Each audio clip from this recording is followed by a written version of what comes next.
So ಈಗ 2 ದಿವಸದ ಕಾರ್ಯಕ್ರಮ ನಾವು ನಜರ್ ಲಾಯರ್ ಅಸೋಸಿಯೇಷನ್ಲಿಂದ ಹಮ್ಮಿಕೊಂಡಿದ್ದೀವಿ. ಇದರಲ್ಲಿ ಮುಖ್ಯವಾಗಿ ಮೇಧಾ ಪಾಟ್ಕರ್ ಅವರು ಹಾಗೂ ಅರುಂಧತಿ ಅನ್ನೋರು ಹಾಗೂ ನಮ್ಮ ಸೀನಿಯರ್ ಲಾಯರ್ ಆದಂತಹ ಗಾಯತ್ರಿ ಸಿಂಗ್ ಅವರು ಮತ್ತು ಗಣೇಶ್ ದೇವಿ ಅವರು ಹಾಗೂ ನಾನಾ ಕಾನೂನ್ಯ ಇದಕ್ಕೆ ಸಂಬಂಧಪಡುವಂತಹ ಜುಡಿಷರಿಗೆ ಸಂಬಂಧಪಡುವಂತಹವರು ಭಾಗವಹಿಸಿದ್ದಾರೆ. ಹಾಗೂ ಇದರ ಮುಖ್ಯ ಉದ್ದೇಶ ಏನಂತ ಹೇಳಿದ್ರಂದ್ರೆ ಯಾವ ತರಹ ಈ ಒಂದು ಕಾನೂನು ವ್ಯವಸ್ಥೆಯಲ್ಲಿ ಹಾಗೂ ನಮ್ಮ ಭಾರತ ಪ್ರಜಾಪ್ರಭುತ್ವ ವ್ಯವಸ್ಥೆಯಲ್ಲಿ ಯಾವ ತರಹ ಪ್ರಜಾಪ್ರಭುತ್ವಕ್ಕೆ ಒಂದು ತೂಕವನ್ನು ಕಡಿಮೆ ಮಾಡಲಿಕ್ಕೆ ಅಥವಾ ಅದಕ್ಕೆ ಒಂದು ಕಪ್ಪಚ್ಚುಕ್ಕಿ ತರುವಂತಹ ಕೆಲಸವನ್ನು ಮಾಡ್ತಾ ಇದ್ದಾರೆ, ಅಥವಾ ನಾನಾ ಥರದ ಸಂಸ್ಥೆಗಳನ್ನು ಅದರ ಪ್ರಭಾವವನ್ನು ಕಡಿಮೆ ಮಾಡಲಿಕ್ಕೆ ಈ ಸರ್ಕಾರ ಏನು ಹುನ್ನಾರವನ್ನು ನಡೆಸಿದೆ ಅಲ್ಲ, ಅದಕ್ಕೆ ನಮ್ಮದೇ ಆದಂತಹ ರೂಪರೇಷೆಗಳಲ್ಲಿ ಜುಡಿಷರಿಯಲ್ಲಿ ಕಾನೂನ ಬದ್ಧವಾಗಿ ಏನು ಕಾರ್ಯವೈಖರ್ಯಗಳನ್ನು ನಾವು ಹಮ್ಮಿಕೊಳ್ಬೇಕು ಅಥವಾ ಯಾವ ತರಹ ಅದನ್ನು ಮುಂದುವರಿಸಬೇಕು ಅಥವಾ ಯಾವ ತರಹ ಆ ಒಂದು ಯೋಜನೆಗಳನ್ನು ಅಥವಾ ಯಾವ ಥರ ಅನಿಸಿಕೆಗಳನ್ನು ಅದು ಜಾರಿಗೆ ತರಬೇಕನ್ನುವಂತಹ ಕಾರ್ಯಕ್ರಮವನ್ನು ನಾವು ಹಮ್ಮಿಕೊಡ್ತೇವೆ. ಇದರಲ್ಲಿ ಕಾನೂನು ವಿದ್ಯಾರ್ಥಿಗಳಾಗಿರ್ಬೋದು ಅಥವಾ ಕಾನೂನು ಅಡ್ವೊಕೇಟ್ಸ್ ಆಗಿರ್ಬೋದು ಅಥವಾ ವಕೀಲರು ಆಗಿರ್ಬೋದು ಹಾಗೂ ಏನು ಆಕ್ಟಿವಿಸ್ಟ್ಸ್ ಅದಾರೆ, ಅದು ನಮ್ಮ ಎನ್ವಿರಾನ್ಮೆಂಟಲ್ ಆಕ್ಟಿವಿಸ್ಟ್ಸ್ ಆಗಿರ್ಬೋದು ಅಥವಾ ನಮ್ಮ ಟ್ರಾನ್ಸ್ಜೆಂಡರ್ ಆಕ್ಟಿವಿಸ್ಟ್ ಆಗಿರ್ಬೋದು ಅಥವಾ ನಾನಾ ತರಹದ ಬೇರೆ ಏನು ಆಕ್ಟಿವಿಸ್ಟ್ಸ್ ಇದ್ದಾರೆ ಅವರೆಲ್ಲರೂ ಇದರಲ್ಲಿ ಪಾಲ್ಗೊಂಡಿದ್ದಾರೆ. ಸಂದೇಶ ಇಷ್ಟೇ ಇದೆ, ಯಾಕಂದ್ರೆ ಈಗ ಭಾರತ ದೇಶದಲ್ಲಿ ಯಾವ ತರಹ ಒಂದು ಕಮರ್ಷಿಯಲೈಸೇಷನ್ ಅದೇ ಅಥವಾ ಒಂದು ಪೂಂಜಿವಾದ ಅಂತ ಹೇಳಿ ನಾವು ಏನಂತೀವಿ ಕನ್ನಡದಲ್ಲಿ, ಅದನ್ನು ಬೆಳೆಸಲಿಕ್ಕೆ ಒಂದು ಏನು ಪ್ರಯತ್ನವನ್ನು ಮಾಡ್ತಾ ಇದ್ದಾರೆ ಅಥವಾ ಇದು ಒಂದು ಎಡಪಂಥಿ ವಿಚಾರಧಾರವನ್ನು ಅದನ್ನು ಅವರು ಪರಿಗಣಿಸಿ ಬರೀ ಬಲಪಂಥೀಯನ್ನು ಅವರು ಮುಂದುವರಿಸಲಿಕ್ಕೆ ಪ್ರಯತ್ನವನ್ನು ಮಾಡ್ತಾ ಇದ್ದಾರಲ್ಲ, ಅದು ಒಂದು ನಮ್ಮ ಭಾರತ ದೇಶಕ್ಕೆ ಸಮಸ್ಯೆಯನ್ನು ಉಂಟು ಮಾಡುತ್ತೆ. ಯಾಕಂದ್ರೆ ಭಾರತ ದೇಶ ಬಹಳ ವಿವಿಧವಾದಂತಹ ದೇಶ, ನಾನಾ ತರಹದ ಯೋಚನೆಗಳನ್ನು ಇಲ್ಲೇ ಭಾರತ ದೇಶದಲ್ಲಿ ಇರುತ್ತದೆ. ಅದು ಎಲ್ಲ ಯೋಚನೆಗಳನ್ನೇ ನಾವು ತಗೊಂಡು ಮುಂದುವರಿಸಬೇಕು. ಬರೀ ಒಂದೇ ವಿಚಾರಧಾರಕ್ಕೆ ಸೀಮಿತವಾಗಿ ಹಾಗೂ ಎಲ್ಲ ಸಂಘ ಸಂಸ್ಥೆಗಳನ್ನು ಅಥವಾ ಎಲ್ಲ ನಮ್ಮ ಸರ್ಕಾರದ ಅಂಗಗಳನ್ನು ಅವರು ಯಾವ ತರಹ ಡೈಲ್ಯೂಟ್ ಮಾಡಲಿಕ್ಕೆ ಪ್ರಯತ್ನವನ್ನು ಮಾಡ್ತಾ ಇದ್ದಾರಲ್ಲ, ಅದನ್ನು ನಾವು ವಿರೋಧಿಸ್ತೀವಿ ಅಂತೇಳಿ ಈ ಒಂದು 2 ದಿವಸದ ಕಾರ್ಯಕ್ರಮ ಮುಖಾಂತರವಾಗಿ ಹೇಳ್ತಾ ಇದ್ದೀವಿ. ಅದೇ ಈಗ ನೋಡ್ರಿ, ನಮ್ಮ ಭಾರತ ಸಂವಿಧಾನ ತಾವು ನೋಡಿರ್ಬೋದು, ಒಂದು ವಿಶಾಲವಾದಂತಹ ಪ್ರಿಯಾಂಬಲ್ ಇದ ಫೋಟೋವನ್ನು ನಾವು ಅಲ್ಲಿ ಇಟ್ಟಿದ್ದೀವಿ. ಸೊ ಯಾರಿಗೆ ಕೂಡ ಪ್ರಿಯಾಂಬಲ್ ಏನಿದೆ ಅಥವಾ ಪ್ರಿಯಾಂಬಲ್ ಮಹತ್ವ ಏನಿದೆ, ಯಾವ ತರಹ ಸಾವರ್ನಿಟಿ ಹಾಗೂ ಇಂಟಿಗ್ರಿಟಿ ಜೊತೆಗೆ ಸೆಕ್ಯುಲರ್ ಆ್ಯಂಡ್ ಡೆಮೊಕ್ರೆಟಿಕ್ ರಿಪಬ್ಲಿಕ್ ಅಂತ ಹೇಳಿ ನಾವು ನಮ್ಮ ಪ್ರಿಯಾಂಬಲ್ದಲ್ಲಿ ನೋಡ್ತೀವಿ.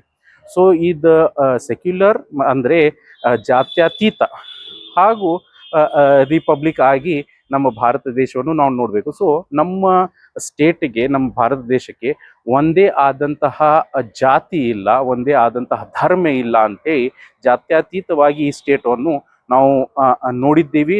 ಅಥವಾ ಇದೇ ಆ ತರಹ ಒಂದು ಸಂದೇಶವನ್ನು ನಾವು ಈ ಒಂದು 2 ದಿವಸದ ಕಾನ್ಕ್ಲೇವ್ ಮುಖಾಂತರ ಕೊಡ್ತಾ ಇದ್ದೀವಿ. ನನ್ನ ಹೆಸರು ಶಫಕತ್ ಬಡಿಗೇರ್ ಅಂತೇಳಿ, ನಾನು ನಜರ್ದ ಒಂದು ಮೆಂಬರ್ ಆಗಿದ್ದೇನೆ. Resistance is revolution. Defiance is a deadly gun. Truth is a weapon of a single brave soul, and silence is a trait of a tyrant's last serving slave. And please listen to this and repeat after me. हम लड़ते रहेंगे, जीतते रहेंगे, चाहे जान क्यों ना जाए, अपना सर ना झुके, हम ये कसम खाए, हम लड़ते रहेंगे, हम जीतते रहेंगे, चाहे जान क्यों ना जाए, अपना सर ना झुके, हम ये कसम खाए. Welcome to the conclave. Thank you. Bring out the journey of Nazar by quoting Ahmad Faraz as he says, मेरा कलम तो अमानत है मेरे लोगों की, मेरा कलम तो अदालत मेरे ज़मीर की है. मेरा कलम तो अमानत है मेरे लोगों की, मेरा कलम तो ज़मानत मेरे ज़मीर की है. इसीलिए जो लिखा है तपा के जान से लिखा, जबीब को लोच का ज़बां तीर की है. मैं कटगिरों के सलामत रहूं, ये यकीन है मुझे कि ये सितारे सितम कोई तो गिराएगा. तमाम उम्र की ईज़ा नसीबियों की कसम मेरे नज़र का सफ़र रायगा ना जाएगा। हम यहाँ पर एज नज़र जो एक symbiotic relationship between people struggles and lawyers legal fraternity की बात कर रहे हैं, वो एक प्रकार से that is something that the Karnataka state law university students have it's very central to how they see law schools and law education is the land from the times of Baswana to Akka Mahadevi to Nuvattu to more recently Gauri Lankesh and M.M. Kalburgi sir and everyone who in fact have been speaking truth to power. I think in fact Gauri today would be very happy if she sees that so many young people are part of organizing and leading, seeing this dream. And as Maharati very rightly said, the ideas of justice, rights and accountability are not abstract. मगर सही में इसको एक actionable तरीके से नज़र की भी ये विजन शुरुआत से वही रही है कि जो वकील साथी है, जो कानून का आधार मानकर ज़्यादातर अपना काम देखते हैं, और जो ज़मीनी स्तर पर संघर्ष करने वाले साथी है, वो किसान है, मजदूर है, दलित, आदिवासी महिलाएं, ट्रांसजेंडर माइनॉरिटीज़, अलग अलग समुदाय के लोग अपने अपने तरीके से लगातार संघर्ष करते आए हैं, और उनके संघर्षों से बहुत सारे कानून बने भी हैं, है ना। So law is not something very disconnected from people's lives or experiences or struggles, and that is something all of us know. So एक बहुत एक shared relationship है between the whole journey of law making, law implementation and that whole process and people's experiences, people's struggles. जिन्होंने सालों से ये चक्र बदला है एंड जिन्होंने नजर के लॉ को नॉट छपने वाला कायदा पर एक जस्टिस, अकाउंटेबिलिटी, राइट्स को लड़ने वाला कानून बनाने में भूमिका निभाई। तो लॉयरिंग के लिए भी जानते हैं, पर more from the lawyering they also think from the दिल एंड दिमाग दोनों से, जहाँ वो लोगों के लड़ाई के साथ खड़े हैं। I think that where the basic idea of Nazar comes from. When we discussed it from the very beginning, for the first time, I still remember it in my house. It had also had some other things about, कि state laws लेके आएंगे और बहुत सारी चीजें करेंगे. Today, as we see Nazar with the 450 active members, I think it has actually started. There are many platforms like Nazar. आज अलियाज है, बाकी भी प्लेटफॉर्म है। इसके पहले भी एक प्लेटफॉर्म पीयूसी जैसे सिविल राइट्स के लड़ने वाले ग्रुप है, जहाँ पे काफ़ी बड़ी संख्या में लॉयर्स है। आई थिंक नज़र में क्या डिफरेंस है और हमने नज़र क्यों किया, ये भी जानना जरूरी है। बिकॉज देवर इस नहीं कि बाकी लोग प्लेटफॉर्म नहीं थे, हमारे पहले there were also other platforms and many of you may have been part of those platform which are basically platform जो अलायंसेज और लॉयर्स के अलायंस है। और we all give it absolutely due respect, और हमें लगता है कि they are also our allies in this struggle and ये वो सभी प्लेटफॉर्म का नज़र में क्या फर्क है। नज़र का एक्चुअली ओरिजिन एक लॉयरिंग से नहीं हुआ। नज़र का ओरिजिन मूवमेंट को कैसे न्याय मिले और कैसे जस्टिस मिलने के लिए ऐसे कौन से लॉयर्स के साथ हमारा अलायंस बिल्डिंग चालू हो जाए, जो लॉयर खाली लॉयरिंग के लिए नहीं हमारे लिए कोर्ट में खड़े होंगे, पर वो मूवमेंट के हर जगह पे may be not as a activist but when they will understand the problem. और बहुत बार मूवमेंट्स में बहुत होता है जब हम कानून एंड जस्टिस और जो होता है उसी को सवाल उठाते हैं। और शायद हमारे गाने में जो हमने कहा था कि हमें लगता है कि आज भी जो नर्मदा की लड़ाई में whichever laws were there, we doubt the genesis and thesis of that law.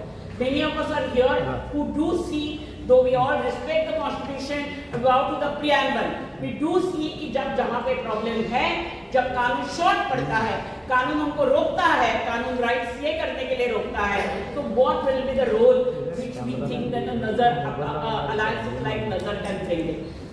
नज़र का नज़रिया जो है वो बहुत अच्छे तरीके से पहले ही रखा गया है। उसका जो पूरा वर्णन नहीं विश्लेषण किया गया है, ये जन आंदोलनों का जो राष्ट्रीय समन्वय है, national alliance of people's movements, उसके नज़रिए के साथ बिल्कुल मिलता जुलता है। ये पीरा बहन, पूर्वायन और सभी साथियों ने बात रखी हुई है।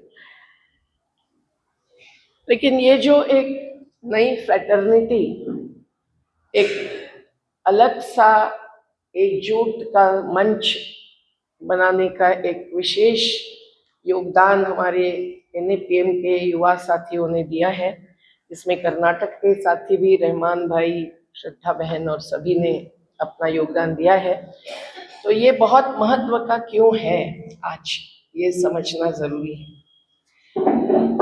हम सब लोग मानते हैं कि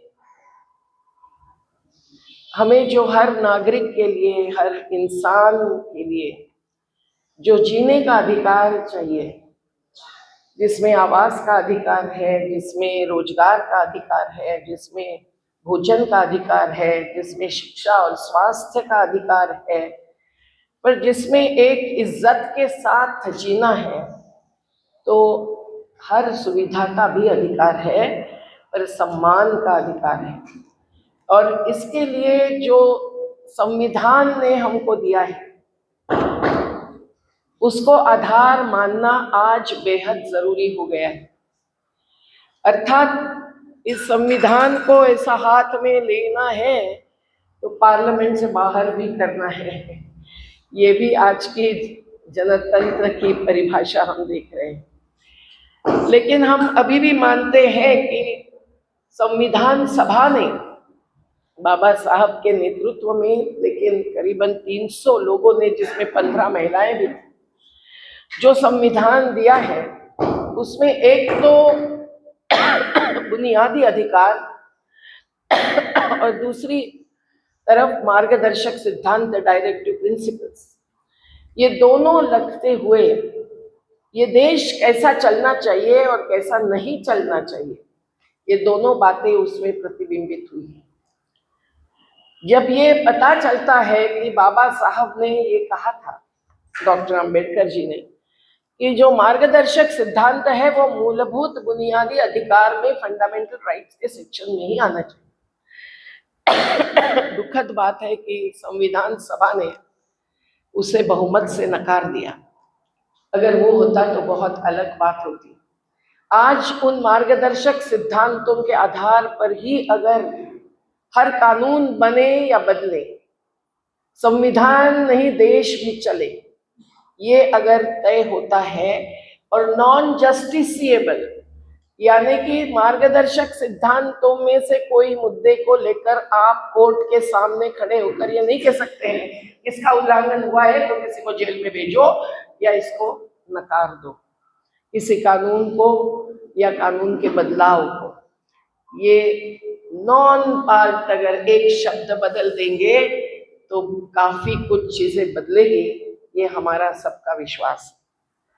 आज हम देख रहे हैं कि जब हम ये मानते हैं कि कानूनी अधिकार जो है वो अगर संवैधानिक अधिकार के साथ जुड़ी बात है, तो उन सब के ऊपर भी मानव अधिकार है, और इसलिए मानवीय अधिकार का प्रतिबिंब, रिफ्लेक्शन हर कानून में पड़ना चाहिए। और कानून के आधार पर जो 4 स्तंभ माने जाते हैं जनतंत्र के, उसमें एक महत्व का स्तंभ है न्यायपालिका। तो न्यायपालिका के हर आदेश में, फैसले में भी होना चाहिए। क्या ये हो रहा है, ये सवाल हमारे सामने खड़ा है। पर हम लोग ये आज देख रहे हैं स्थिति कि क्यों ऐसा है कि मुंबई जैसे शहर में 60% लोग गरीब बस्तियों में रह रहे हैं। जो गरीब बस्तियां 9.24% जमीन पर ही रहती आई है, आज तो उसका परसेंटेज 8% पर आया होगा, क्योंकि बहुत सारी बस्तियों को उखाड़ देते हैं। बुलडोजर राज कम अधिक सब जगह चल रहा है। लेकिन उन बस्तियों को जो निर्माते हैं, जो ही बड़ी बड़ी बिल्डिंगें बांधते हैं, जो ही धनिकों के घरों में घरेलू नौकरानियां बनकर काम करती हैं, जो ही है कि जो छोटी मोटी सेवाएं देते हैं, सुबह सुबह घर पर न्यूज़पेपर, अखबार अगर कहीं अभी भी पहुंच रहे हैं तो उससे लेकर सफाई तक। लेकिन उन निर्माताओं के घर जब कुचले जाते हैं तो क्या होता है, संविधान ही कुचला जाता है। हम देखते हैं कि क्यों नहीं मिल रहा है आवास, क्योंकि कहीं भी इसकी चिंता नहीं है कि जो आते रहते हैं शहरों में, जब शहरों का बढ़ना औद्योगिकरण के साथ जुड़ना, इसको ही विकास माना जाता है, तो उनको भी कहीं रात को सोने की जगह चाहिए अपने बाल बच्चों के साथ, अपने बुजुर्गों के साथ। क्योंकि इसका विचार नहीं किया जाता है कि भूमि जो किसने दी है, कुदरत ने दी है। कुदरत ने दी हमें वो धरती, हमने कहीं भारत कहीं ईरान बनाया। ये गीत में जब सुनते हैं तब ये समझ में आती है बात। लेकिन उस धरती पर आज कब्जा करने की जो साजिशें चल रही है, उसमें उस भूमि का सही उपयोग क्या समता और न्याय के आधार पर हो रहा है? क्या भूमि का उपयोग आज जो ब्राजील में चर्चा चल रही होगी, अभी अभी खत्म हुआ होगा, ऐसे बड़े बड़े अंतरराष्ट्रीय वैश्विक सम्मेलनों में होती है चर्चा, उसका ध्यान रखते हुए हो रहा है? नहीं। तो भूमि हो या भूजल हो, हर प्राकृतिक संसाधनों पर जो आज हमला है, उसका भी असर भुगतने वाले कौन है? इसको सोचकर क्या हो रहा है विकास की योजनाओं का नियोजन? क्या हम देखते हैं कि क्यों भोजन नहीं मिल रहा है? 8 करोड़ 80 करोड़ लोगों को 5 किलो पर क्यों जीने पड़ता है? क्या 2013 का कानून आया, अरुंधति बहन भी उस मंच से जुड़ी है और हम सब लोगों ने भी उसमें कम अधिक हिस्सा लिया था, उसके आधार पर, श्रम के आधार पर भोजन मिलना, क्या 5 किलो में महीना भी गुजरता है? उसके साथ कुछ दाल या तेल मिलता है। हमारी महिलाएं बड़े जोर से स्लोगन देती है, वाह रे सरकार तेरा खेल, सस्ती दारू महंगा तेल। तो ये जो भुगतते हैं, ये क्यों भुगतते हैं? कहाँ है वो अन्नदाताओं ने उपजा हुआ अनाज, जिसमें खेत मालिक ही नहीं है, खेत मजदूर भी है, जो सबसे ज्यादा भुक्तभोगी हो रहे हैं, जो पलायन के लिए मजबूर है। लेकिन आज वो अन्न जो उगाकर आता है, वो कहाँ रखा जाता है? तो फूड कॉरपोरेशन ऑफ इंडिया को भी बाजू में रखकर बड़े बड़े साइलोज में जाता है। उसमें हजारों करोड़ का भ्रष्टाचार कंट्रोलर एंड ऑडिटर जनरल का रिपोर्ट सामने लाता है। केवल 10% चूहे नहीं खाते हैं, बड़े बड़े आर्थिक मगरमच्छ जो है वो उसको चुनते हैं, चुराते हैं, लूटते हैं। तो आज इसीलिए तो भोजन सबको नहीं मिल रहा है आसानी से। आज पानी क्यों नहीं मिल रहा है सबको? क्योंकि जब बड़े बड़े बांध बनते हैं तब दावा होता है हम सबको पानी देंगे, हर घर नल, हर नल में जल। लेकिन ऐसा नहीं होता है। केंद्रीकृत व्यवस्था के तहत वो कहाँ जाता है? अब देखते हैं, शहरों में जाता है, बड़े बड़े उद्योगों में जाता है। सरदार सरोवर का पानी भी कच्चों को नहीं के बराबर मिलता है। तो ये जब होता है तो हम देखते हैं कि पानी प्रदूषित भी होता है और पानी लूटा भी जाता है। तो आज जल का भी नियोजन नहीं हो रहा है। तो अभी अभी संजय भाई और हम सब लोग महाराष्ट्र में जो 19 जिलों में महापूर आया, उसका हमारे NMPM के अभ्यास गट का रिपोर्ट घोषित करके आए हैं, सरकार को चेतावनी देकर आए हैं। लेकिन ये सब जो विकास के नाम पर हो रहा है, उसमें रोजगार भी खत्म हो रहा है, आजीविका पर भी हमला है, ये हम जानते हैं। वो भी क्यों हो रहा है? इसीलिए ना हो रहा है कि संविधान के ही आर्टिकल 43 में अगर कॉटेज इंडस्ट्रीज का उल्लेख है, तो वैसा वो गृहोद्योग, वो ग्रामोद्योग, इस पर किसी की ध्यान नहीं है। जो ईज ऑफ डूइंग बिजनेस केवल एक प्रकार के उद्योगों को ही देना चाहते हैं, जिसमें बड़ा मशीनीकरण है, बड़ा कॉर्पोरेटीकरण है। सार्वजनिक उद्योगों को भी छीना जाता है निजीकरण के नाम पर। और वैश्विक पूंजी जब आती है तब देश के कानून भी बदलते हैं।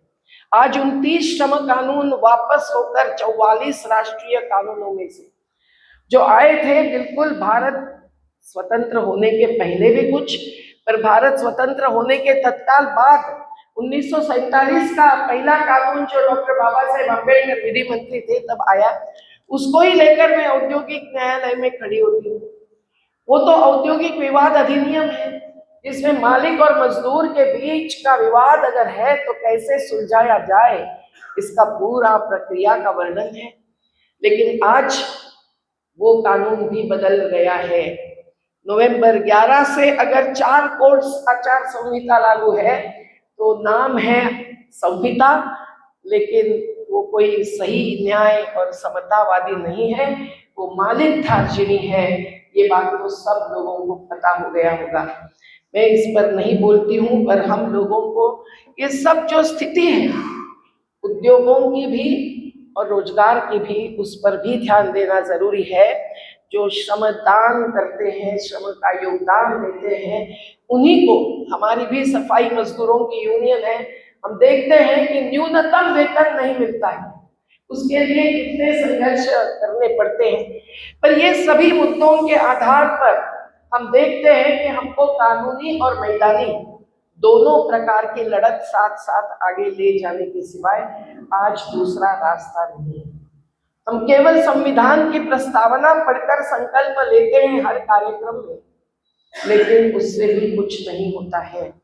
हम लोगों को बाकी प्रस्तावना में लिखे हुए समता हो, न्याय हो, धर्मनिरपेक्षता हो, या देर से आया हुआ मुद्दा पर समाजवाद हो 1976 से, इन हर मुद्दों को केवल मुद्दे नहीं, मूल्य मानकर, उन मूल्यों के आधार पर ही ये देश चले, ये देश का हर कानून बने और कानून का अमल हो जाए, ये अगर कहना है तो हमारी न्यायपालिका से भी क्या अपेक्षा है। और न्यायपालिका का चित्र भी आज कैसा हो गया है ये देखना जरूरी है। मुझे इसीलिए याद आता है प्रशांत भूषण जी के साथ शुरू हुआ सेंटर फॉर जुडिशियल अकाउंटेबिलिटी का मंच। इनके कई कन्वेंशनों में मैं गई तो यही दिखाई दिया कि जुडिशियरी को, न्यायपालिका को भी अकाउंटेबल करने के लिए किस प्रकार की लड़त प्रशांत भूषण जी जैसे केवल हिम्मतवान अधिवक्ता ही नहीं, तो VR कृष्णा अय्यर जी जैसे, फली नरीमन जैसे, आदरणीय शांति भूषण जी जैसे सभी उसमें शामिल होते थे, AP शाह जैसे। तो रिटायर्ड निवृत्त जजेस से लेकर ऐसे अधिवक्ताओं तक ये जो एक लीगल फ्रेटर्निटी, एक मंच और मोर्चा बनाती है, तब हर बात ध्यान में आती है और लाती है हमारे, जिस पर हमारी नजर होना जरूरी है। वो बात होती है भ्रष्टाचार की भी। कई जगह पर हम भी देखते हैं, हमारे हाथ में प्रूफ नहीं होता है तो हम इम्पीचमेंट भी नहीं कर सकते हैं कि 75 सांसदों का हस्ताक्षर लेकर जजेस के सामने और विरोध में खड़े हो जाओ और आरोप लगाओ। पर जब हम लोग देखते हैं कि न्यायपालिका में भी कैसी घुसपैठ हो रही है, कैसे कभी 4 न्यायाधीशों को प्रेस कॉन्फ्रेंस लेकर जाहिर करना पड़ता है, कैसे न्यायपालिका के अंदर भी कौन से न्यायाधीशों की नियुक्ति होती है, इस पर सवाल उठाना पड़ता है। एक कॉलेजियम बनता है, वो नियुक्ति करते हैं, ये सब तय हुआ है, लेकिन कॉलेजियम को भी कभी कभी एक अध्यक्ष रहे नियुक्ति करते हैं। और ऐसे व्यक्ति की कर्नाटक के ही भूतपूर्व न्यायाधीश थे जिन्होंने सैकड़ों एकड़ जमीन छीनी थी और उन पर सीधे आरोप थे, उसकी जान छुई थी, उसका सबूत मिला था, और फिर भी उनको नियुक्ति दे दी थी। तो ये सवाल बहुत बड़ा सवाल होता है। और ये एक उदाहरण नहीं है, कैश टू डोर, दरवाजे में जाकर किसी ने पैसा रखा 15 लाख रुपए जज साहब को देने के लिए, यहाँ तक के एक एक मुद्दे, एक एक अनुभव जुडिशियरी के बारे में सामने लाने का काम जिन्होंने भी हिम्मत से किया है उनको हम सलाम करते हैं। पर आखिर में जजेस का भी एसेट्स, उनकी संपत्ति क्या घोषित करनी है या नहीं करनी है, उस पर कितने सालों तक सवाल चला। कई सारे निर्णय होकर भी जजेस के एसेट्स की, संपत्ति की जायरात नहीं कर सकते हैं, केवल मुख्य न्यायाधीश ही रख सकते हैं। ऐसी ही बात कईयों ने की, पर कई ऐसे न्यायाधीश भी निकले हैं जिन्होंने खुले रूप से कहा कि हम हमारा जाहिर करेंगे और ये होना जरूरी है। तो जो ट्रांसपेरेंसी, पारदर्शिता भी चाहिए, जनतंत्र के एक एक स्तंभ जो माने गए हैं उसमें केवल न्यायपालिका नहीं है, उसमें नौकरशाही है, उसमें लेजिस्लेचर्स यानी हमारे जनप्रतिनिधि माने गए व्यक्ति है और मीडिया भी है।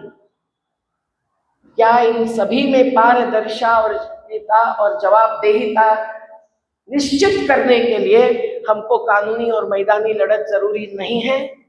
जरूरी हो गई है, क्योंकि ये हर एक स्तंभ को अगर दीमक लगती है, व्हाइट टैंक लगती है, तो कैसे बचेगा छत जो हमारे माथे पर है, संविधान का भी और जनतंत्र का भी?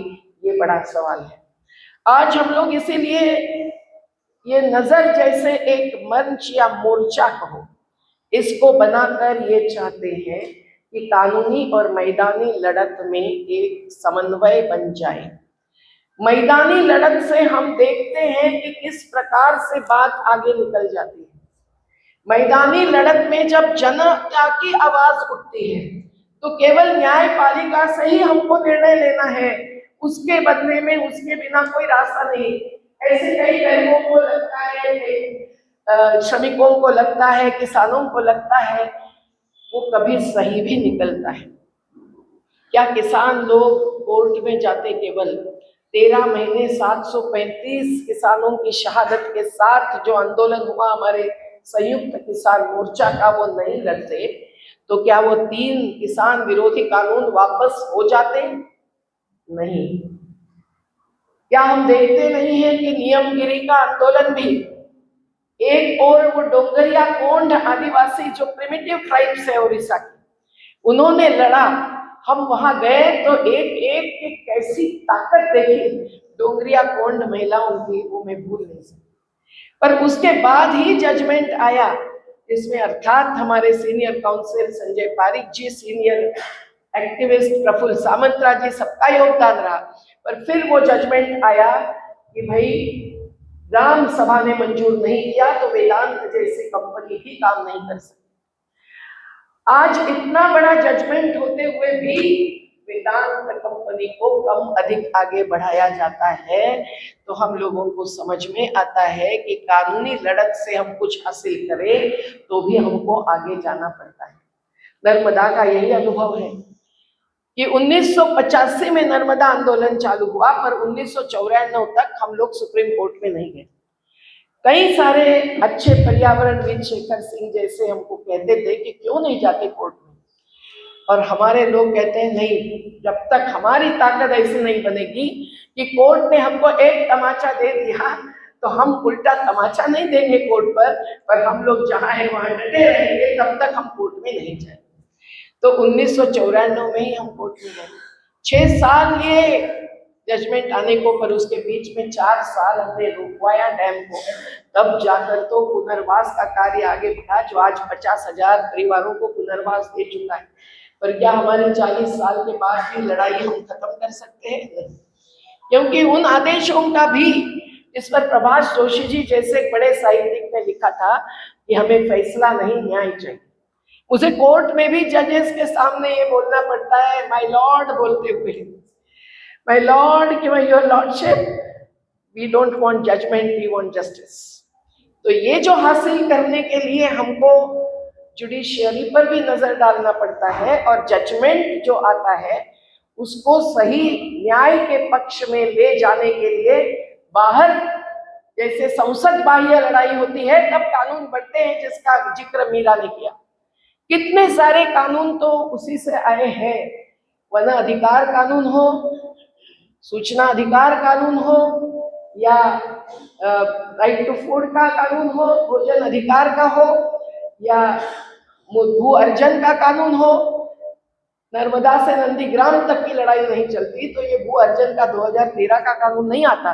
लेकिन आज इन सब कानूनों के पालन के लिए भी कंटिन्यूअस लड़ाई लड़नी पड़ती है।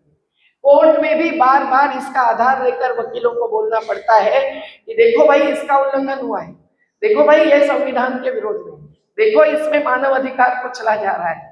कोर्ट भी कितने संवेदना के साथ इसके देखेगी, ये सवाल होता है। तो हम देखते हैं कि जब नर्मदा का भी आखिर 6 साल के बाद फैसला आया कि बांध आगे बढ़ सकता है, लेकिन इन शर्तों के पालन करने के बाद। पर फिर भी हमारे आंखों में आंसू भर आए कि ये कैसा भाई कि बांध आगे बढ़ेगा जब 32,000 से ज्यादा लोग हैं, परिवार है, उतने हजारों घाटी में और पुनर्वास नहीं हुआ है तब। तो हम लोग रोते रोते आए और घाटी में पहुंचे तो हमारा ऐसा हॉल भरा हुआ था, तो महिलाएं उठकर खड़े होकर हमारा स्वागत करते हुए बोली कि कोर्ट ने कुछ भी किया हो हमारी मंजूरी नहीं। ये जब ताकत हमारी जनता की होती है तो ये संसद बाह्य आंदोलन के जैसे ही न्यायालय बाह्य आंदोलन भी जरूरी होते हैं, जिसमें अर्थात एक जुड़ाव दिखता है कानूनी और मैदानी लड़त में। और हमने देखा है कि ऐसे प्रकार से जब एक एक अनुच्छेद आधार बनकर हम लोग आवाज उठाते हैं तो हमारे में भी कुछ हिम्मत रहती है। आज भी संविधान बचा हुआ है तब तक हम कह सकते हैं कि जब अल्पसंख्यक कह के जिनके अपमान किया जाता है और जिन पर हमला होता है,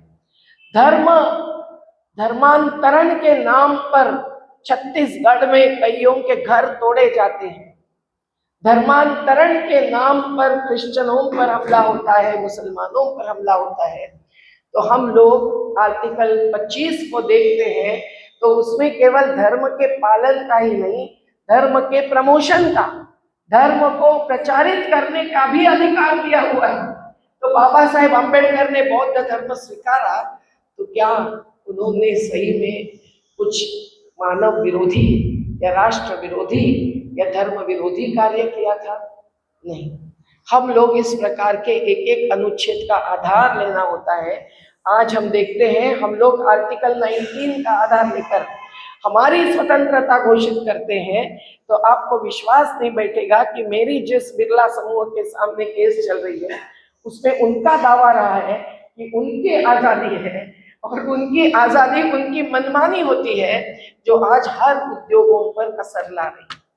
वो श्रमिकों को ठेका मजदूर बनाते हैं, श्रमिकों की छटनी कभी भी करते हैं, वो ऐसे उद्योग बदलते हैं कि जहां उनको ज्यादा मुनाफा मिला, यही उनके नजर होती है। तो हमें इन उद्योगों पर और इस मनमानी पर जो संविधान के विरोधी है, जो श्रमिकों के विरोधी है, जो समता और न्याय के विरोधी है, उस पर नजर रखने के लिए नजर जैसा मंच की जरूरत है।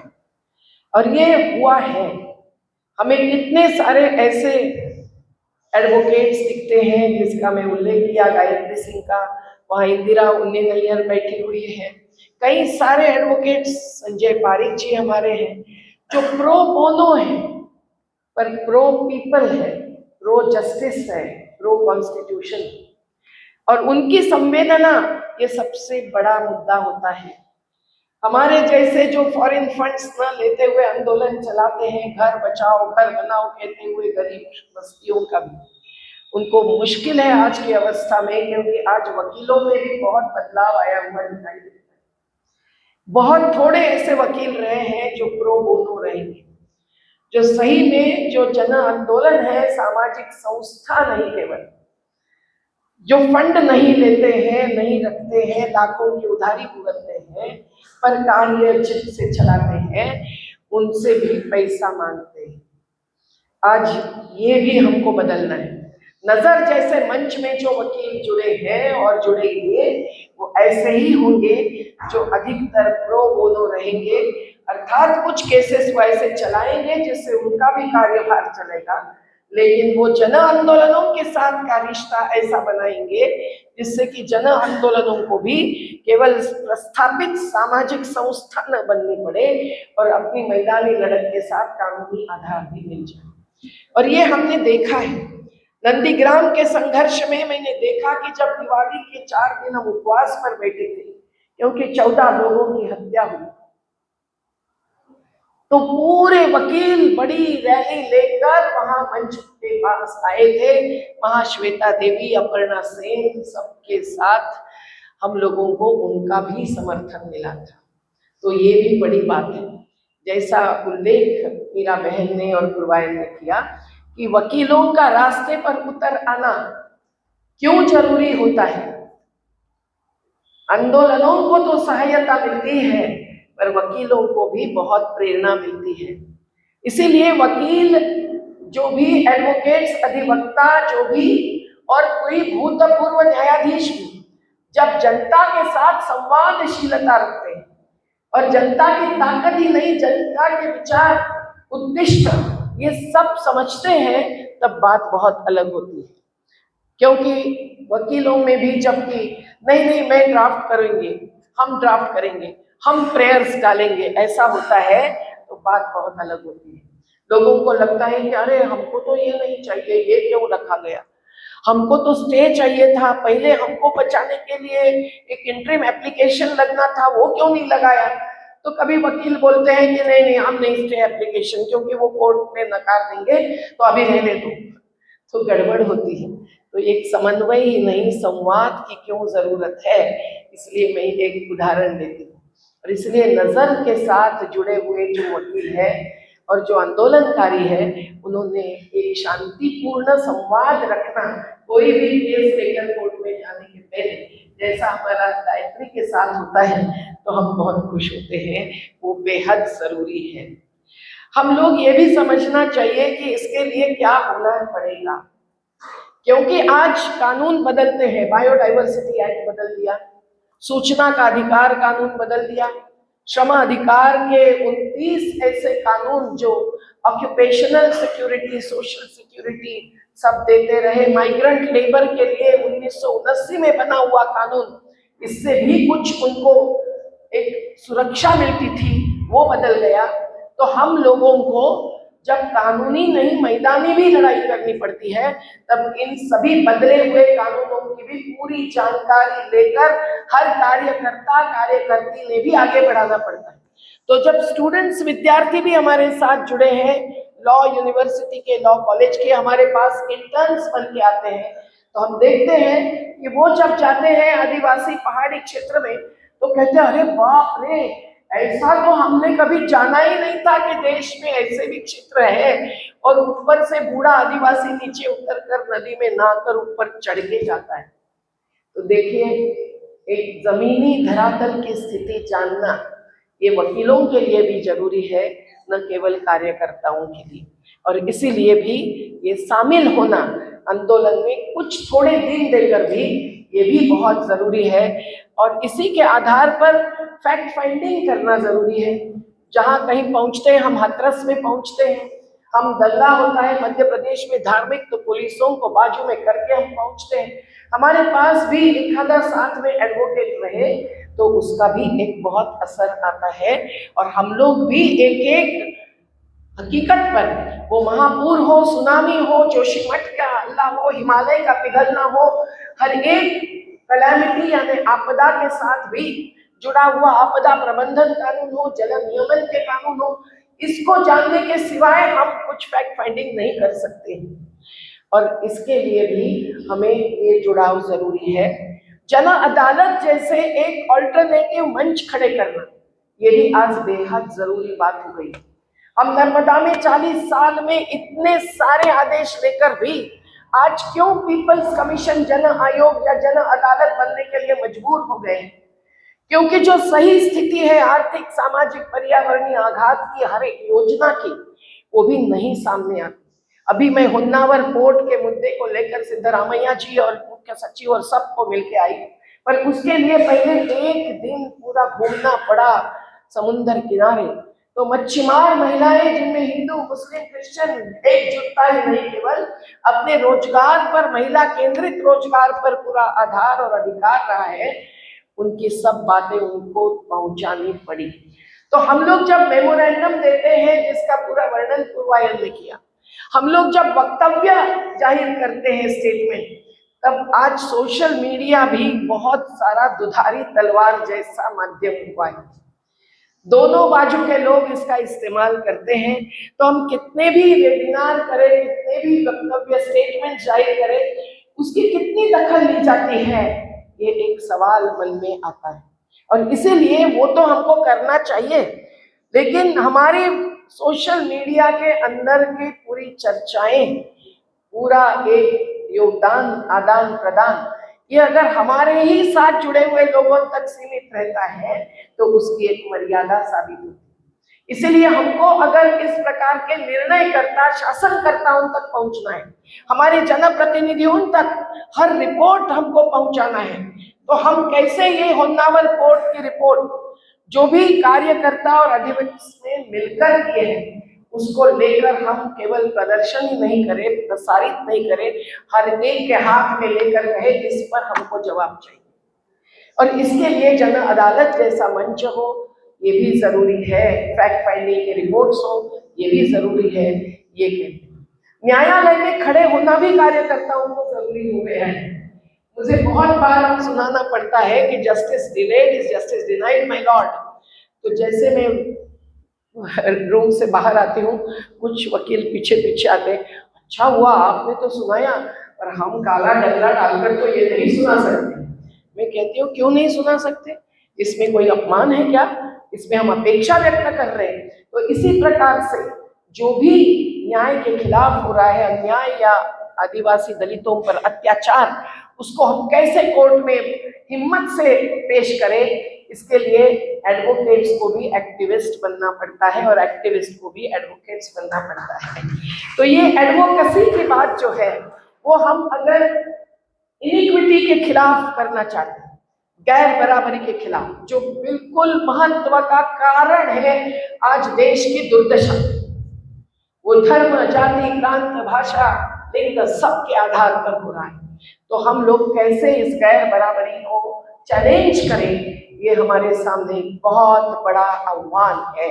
पर ये भी ये सभी जो आधार में दे रही हूँ उससे हो सकता है। हम कई सारे वर्कशॉप्स स्टूडेंट्स को भी इस प्रकार से तैयार करने के लिए ले सकते हैं जो कि केवल कॉर्पोरेट लॉयर्स बनकर ज्यादा कमाई का न सोचे, जो सामाजिक कटिबद्धता का सोचे और आंदोलनों के साथ या नजर जैसे मंच के साथ जुड़े, और एडवोकेट्स भी ऐसे बने कि जो एडवोकेसी करेंगे इस समता, न्याय, धर्मनिरपेक्षता के साथ। पार्टीज के बारे में भी कहना चाहिए कि उनके जो मैनिफेस्टोस बनते हैं उसका भी पूरा विश्लेषण सही समय पर करना। चुनाव में तो आज जो गड़बड़ी और धांधली हो रही है वो ऐसी है कि मुझे तो इलेक्टोरल पॉलिटिक्स पर कोई भी विश्वास नहीं रहा है। लेकिन कोई भी पार्टी सत्ता में हो, तेलंगाना में हो, कर्नाटक में हो, बंगाल में हो, केरल में हो कि महाराष्ट्र और मध्य प्रदेश में, उत्तर प्रदेश में, हम लोगों को खड़े रहना ही पड़ता है। तो इस प्रकार के हम लोग पीपल्स पॉलिटिक्स, जनता की राजनीति क्या होती है, सरकार और जनता के बीच का सही संवाद और सही रिश्ता बनाने वाली, बना के रखने वाली, ये समझकर अगर नजर जैसा मंच का उपयोग करते हैं तो बहुत बड़ा योगदान हो सकता है। हम ये भी कहते हैं कि हमको हस्तक्षेप की जरूरत क्यों होती है और हस्तक्षेप किस प्रकार से हो सकता है, ये भी हम प्लानिंग करेंगे। अभी कल तक आप लोग ये सब ये करेंगे।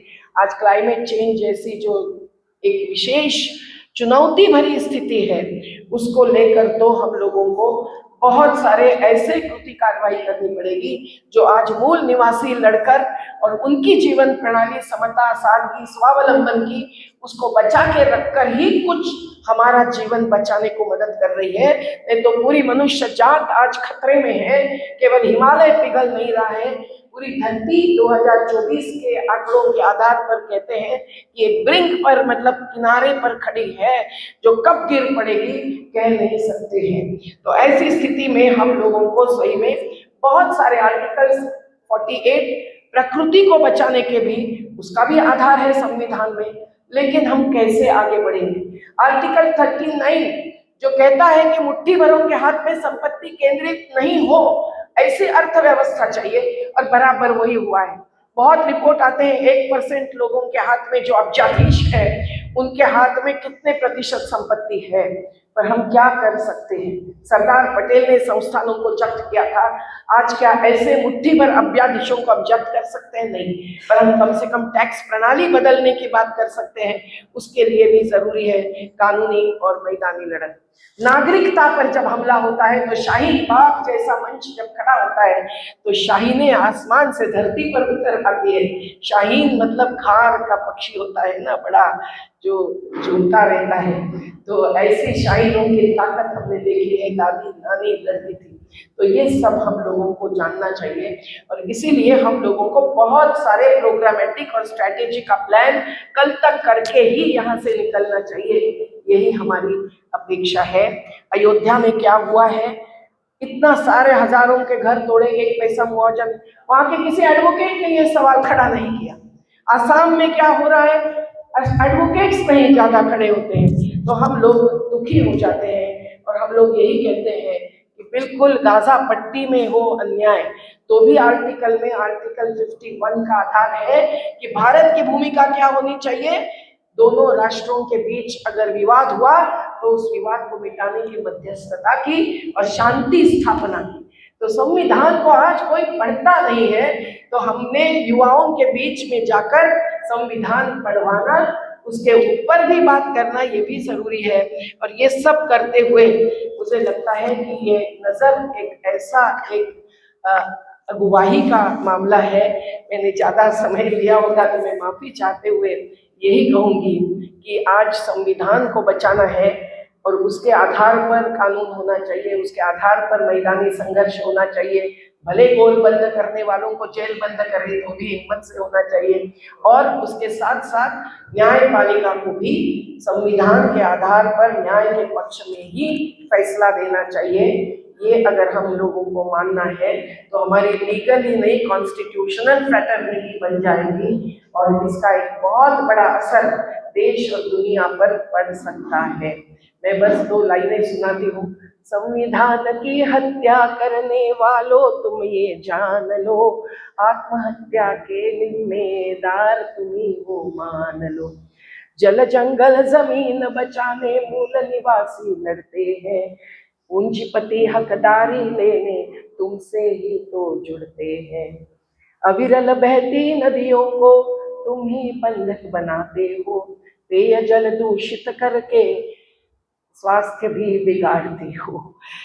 क्या बोलेंगे, संविधान को बचाना है तो हम सब लोगों को समझना चाहिए। घर घर पर बुलडोजर लेकर तुम जब आगे बढ़ते हो, माता को बेघर करके संविधान को चलते हो।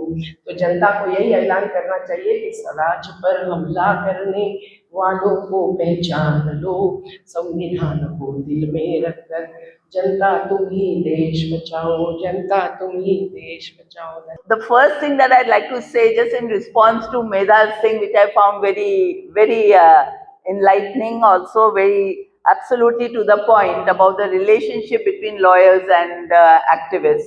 And one example I want to give about my experience. There's a big union of Uber workers in Pune, and they decided to go on a strike. When they went on a strike in Bombay, it was a massive strike. All the drivers from the airport, etc., went on strike. Some of them, amongst those workers, smashed the cars of the Uber because Uber was actually not complying with the law. They were setting a rate which was totally arbitrary. It was not based on RTO and all that. I'm not going to go into details. But the end result of this was they smashed the cars. Uber went to court and got an injunction restraining the workers from carrying out any form of agitation, aside from the fact that they should not smash it, which is fine. We don't want to smash cars. So those workers came to me and said that now please vacate this order. And the order was got ex parte without giving any notice to the workers. Ex parte order was given. So vacate the order. And they said it must be done immediately. Tomorrow itself it has to be vacated. So I said that, the law is that you can't smash cars, and you are the union who has actually issued the notice. So the point was, as a lawyer, should I go strictly according to the law, or should I go beyond that and try to find a via media? My first approach was, okay, fine, we will file a reply, we'll get a date. At that time, we will argue the matter.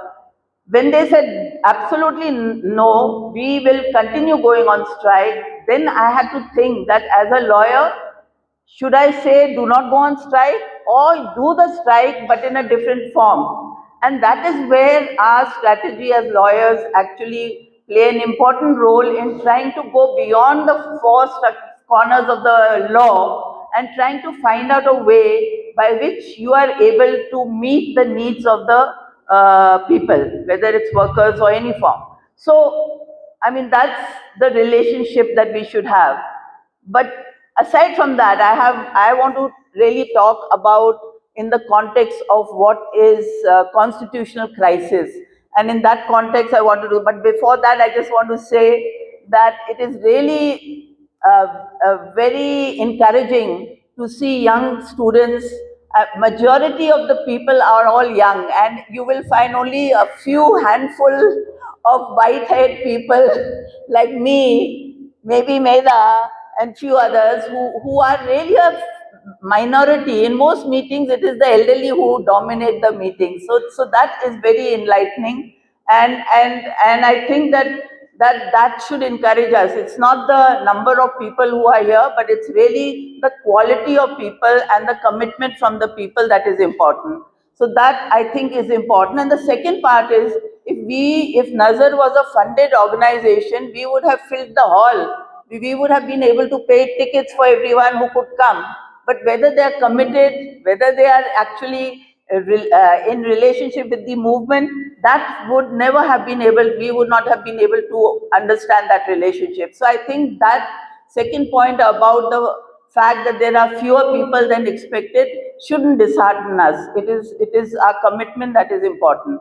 Now, coming to the issue of constitutional crisis, everybody must have heard the debate that is going on between the executive and the judiciary. So the first issue was when some judges decided to pass some favorable laws, which is only a handful more. Nowadays, it is more against the people that judges are passing orders.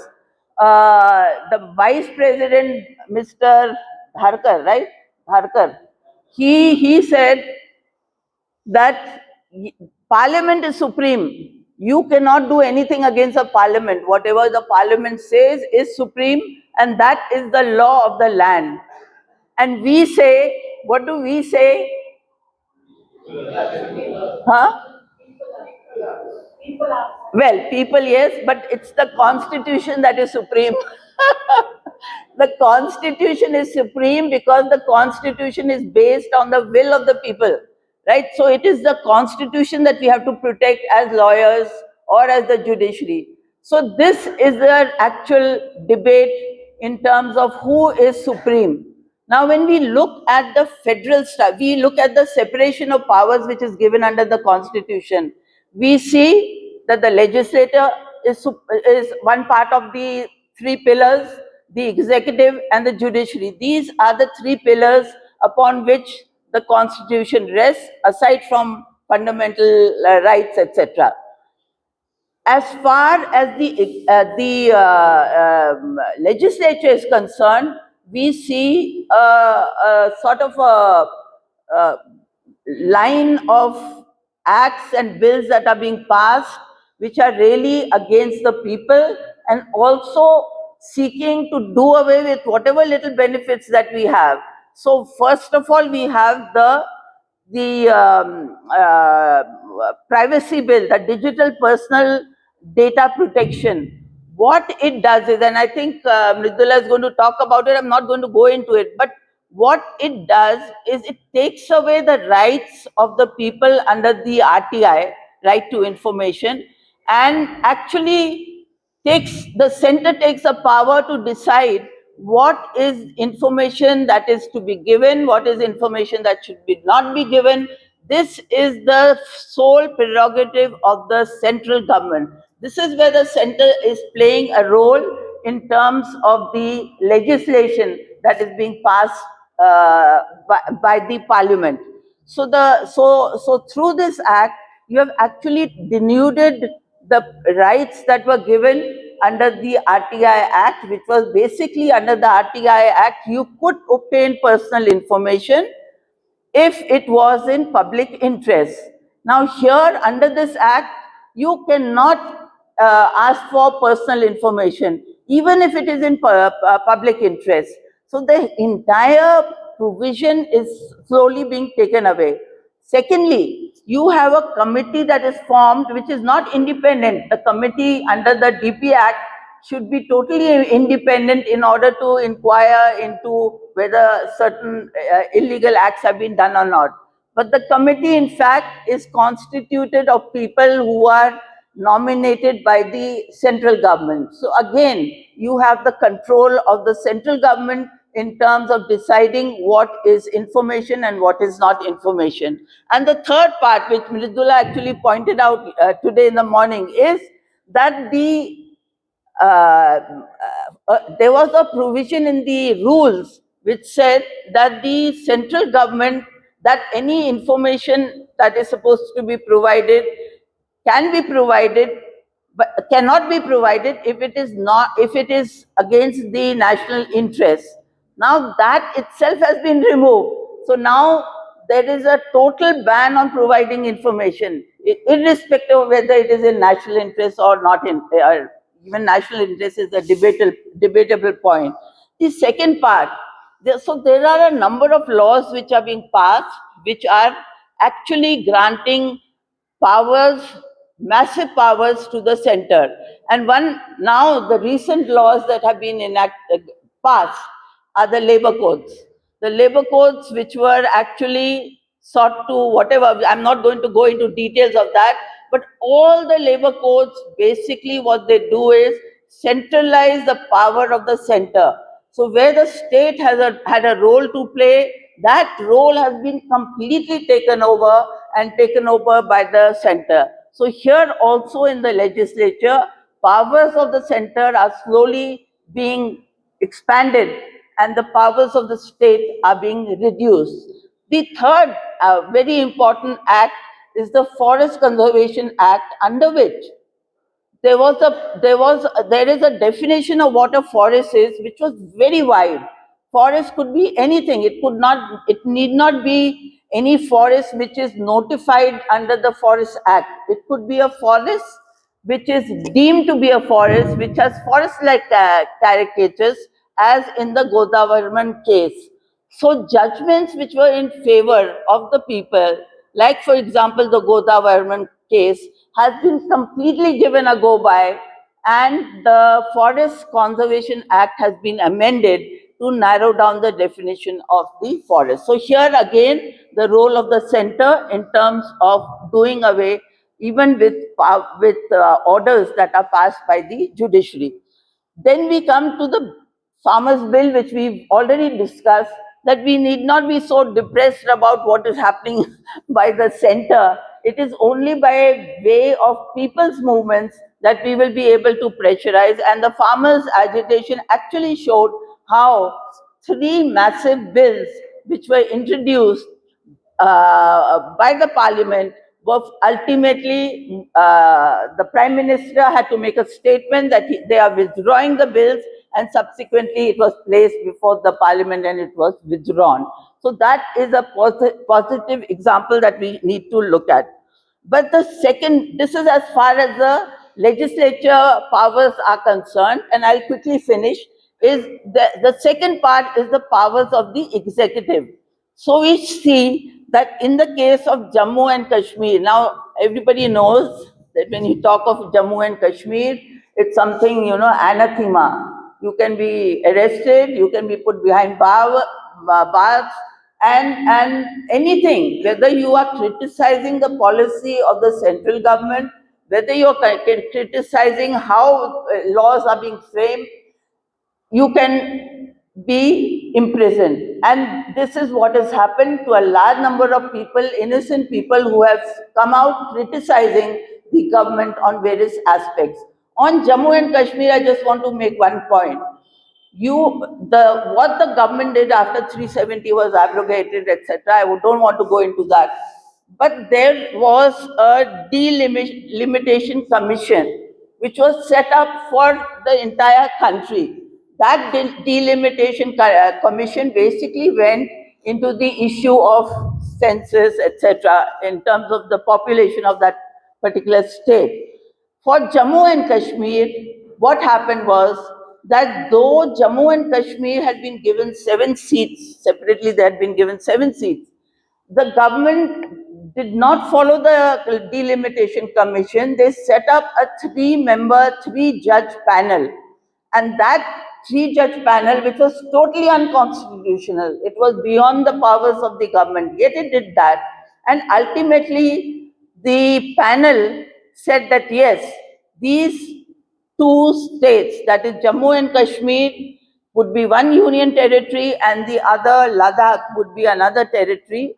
And for Jammu, 6 seats were given, whereas for Kashmir, 1 seat was given, so that during elections there would be a total imbalance as far as those seats were concerned. And this all happened even though no census was done. The delimitation commission was not complied with, and ultimately this was the manner in which the 2 states union territories were formed. We know that as far as Ladakh is concerned, there are bodies, independent bodies, autonomous bodies that are operating, that look into the day-to-day issues of the people, which include social aspects, land issues, jobs relating to issues relating to jobs, etc., are to be decided by the autonomous commission. But it is the center that is taking decisions as to how Ladakh will be administrated. So again, the powers of the executive are being enlarged, totally contrary to the constitution. And then we finally come to the issue of, as an executive, the violations that are taking place of your fundamental rights under Article 14, 19, 21, which are the 3 triangular basic fundamental rights. Under 14 and 19 and 21, 19, we all know that we have a right to protest. The issue of dissent, we have a fundamental right to express ourselves, and yet hundreds and thousands of people are just being arrested merely on the fact that they have dissented or have criticized the government. And it is here, as lawyers, that we need to play an active role in terms of not only just going there and supporting, but also in understanding the law. What is the law? And particularly with regard to different aspects of law. It is not just one aspect that because I'm working in labor, I only know labor law. It is the constitution, the fabric of our all laws, where we need to understand the constitution, understand its impact on people, what are the judgments that have come on different issues, as well as different laws, whether we are talking of criminal laws, whether we are talking of UAPA or the other different acts which have been passed where people are being arrested without following the law. So finally, I would just say that as far as the third pillar of our constitutional crisis is concerned, it is the judiciary. And on the judiciary, I just want to say that the judiciary independence, which has been spoken about, the independence of the judges, it is not there, and it is slowly being eroded. Whatever little independence was there is being eroded. The important issue is, it's not just independence of the judiciary, but also accountability of the judiciary, which includes not only corruption. It's not just that a particular judge is corrupt, that we found lakhs and crores of rupees in someone's house, but it is also your intellectual corruption. That is to say, your prejudices about certain aspects. Like, for example, if a corporate owner like Adani or Reliance comes before the court, they will look at them sympathetically and also delay. On the issue of delay, their cases will be heard expeditiously. They don't even have to wait for a day or 2 days before. In fact, the Goswami case, where he was arrested, immediately the next day on a Saturday, the matter was taken up, and Justice Chandrachud said that no person can be kept on bail, and bail should be the rule and arrest should be the exception. So for him, different standards apply. But for people the Delhi riots cases, people who had nothing to do with the riots, there were some other people involved, it is completely ignored.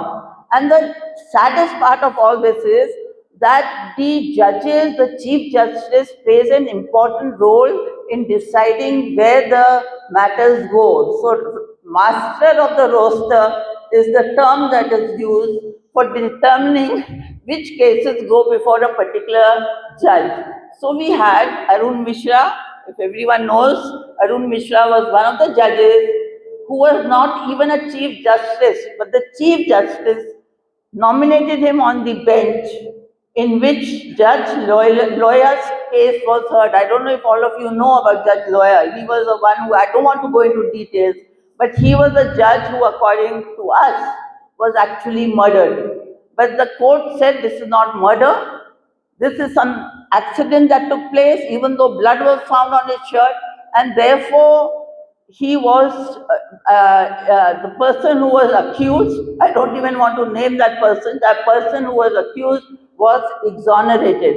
And it's not just one sentence that is written. I can understand if the court says, okay, dismiss for whatever reason.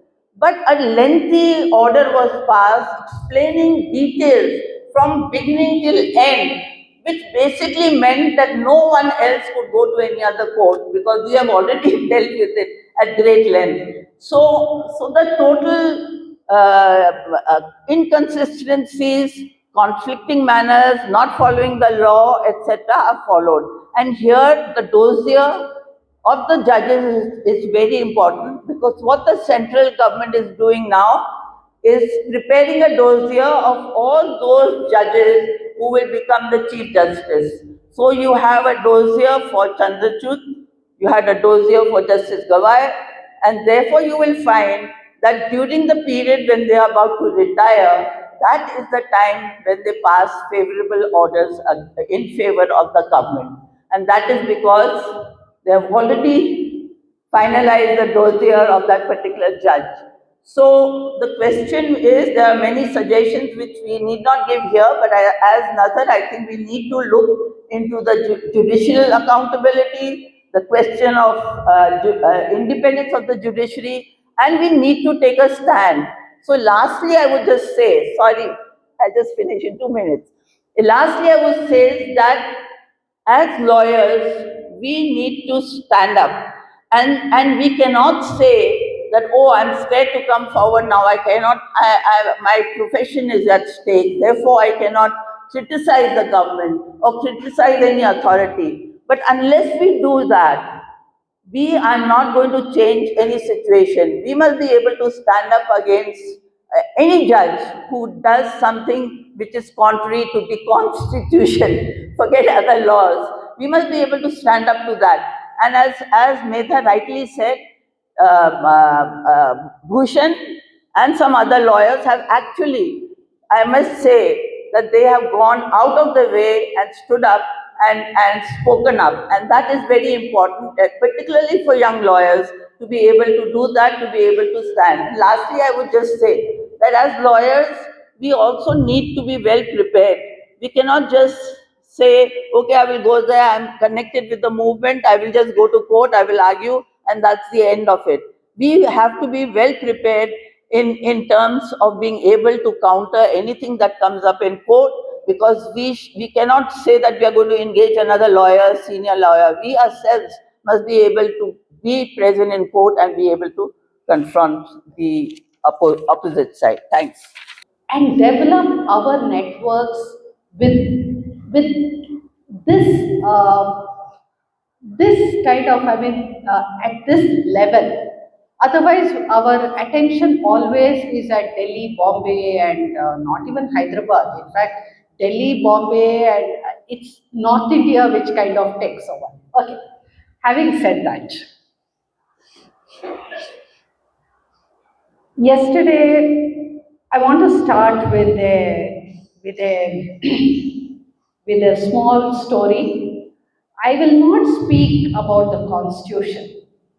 Yesterday, I was there in a family court wherein for the past 7 years I have been arguing a case for maintenance, a very ordinary case for maintenance.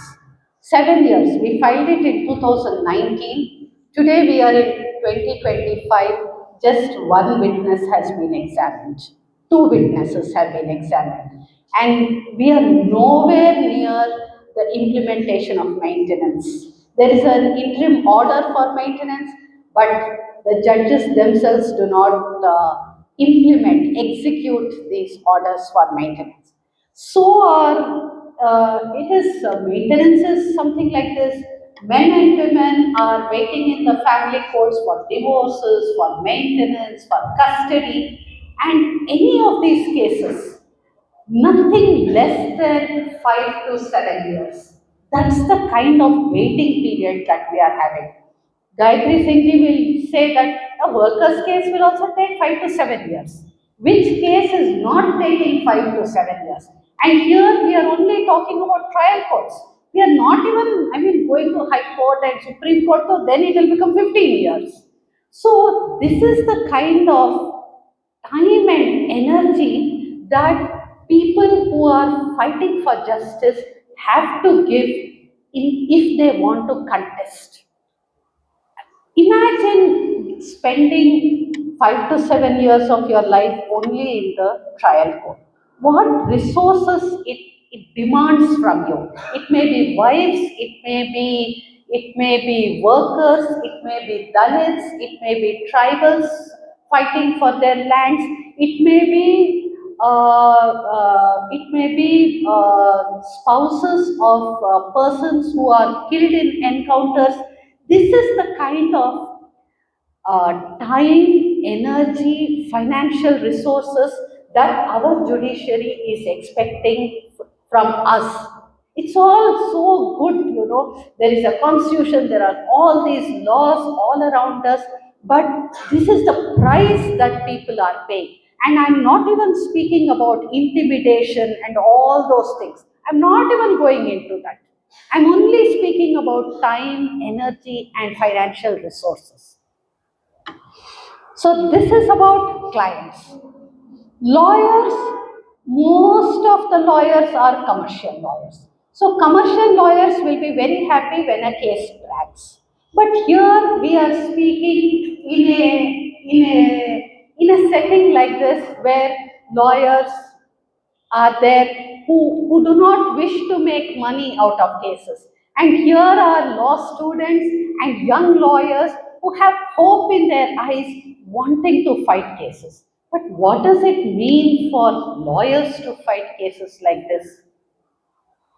What kind of fees will a woman fighting for maintenance can give you? She may give you fees for the first 1 year, but after that what happens? There is no maintenance. What fees can she pay you?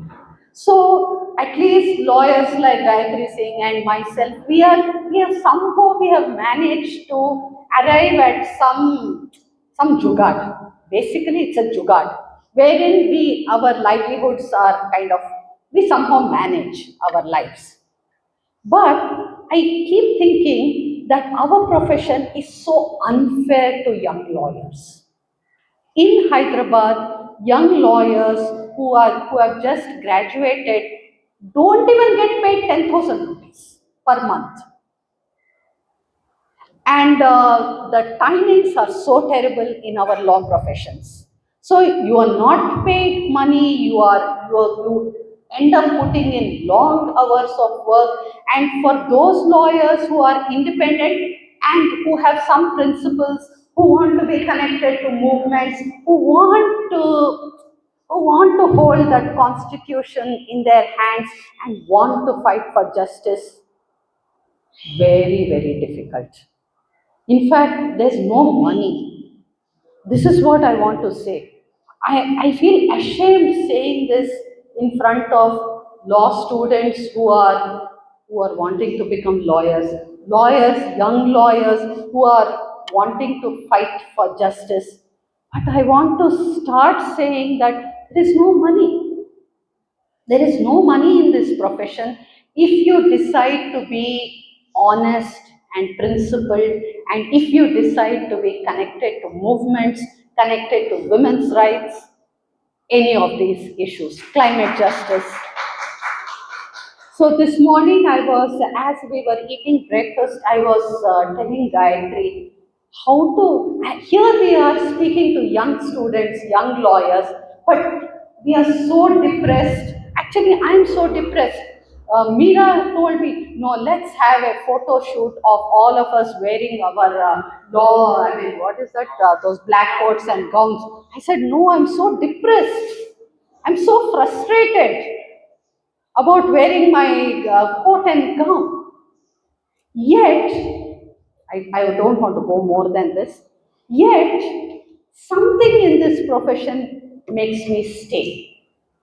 So many times I tell my family, so many times I tell my comrades, this is frustrating. I don't get an order.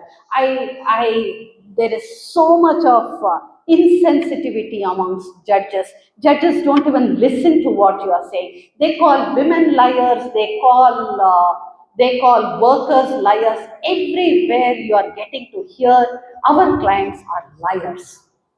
Whereas the Adanis and the Ambanis are never liars. Whereas our clients, the clients from our movements are all liars. So day in and day out, I am hearing my client being a liar and what it does to me and what it does to young lawyers.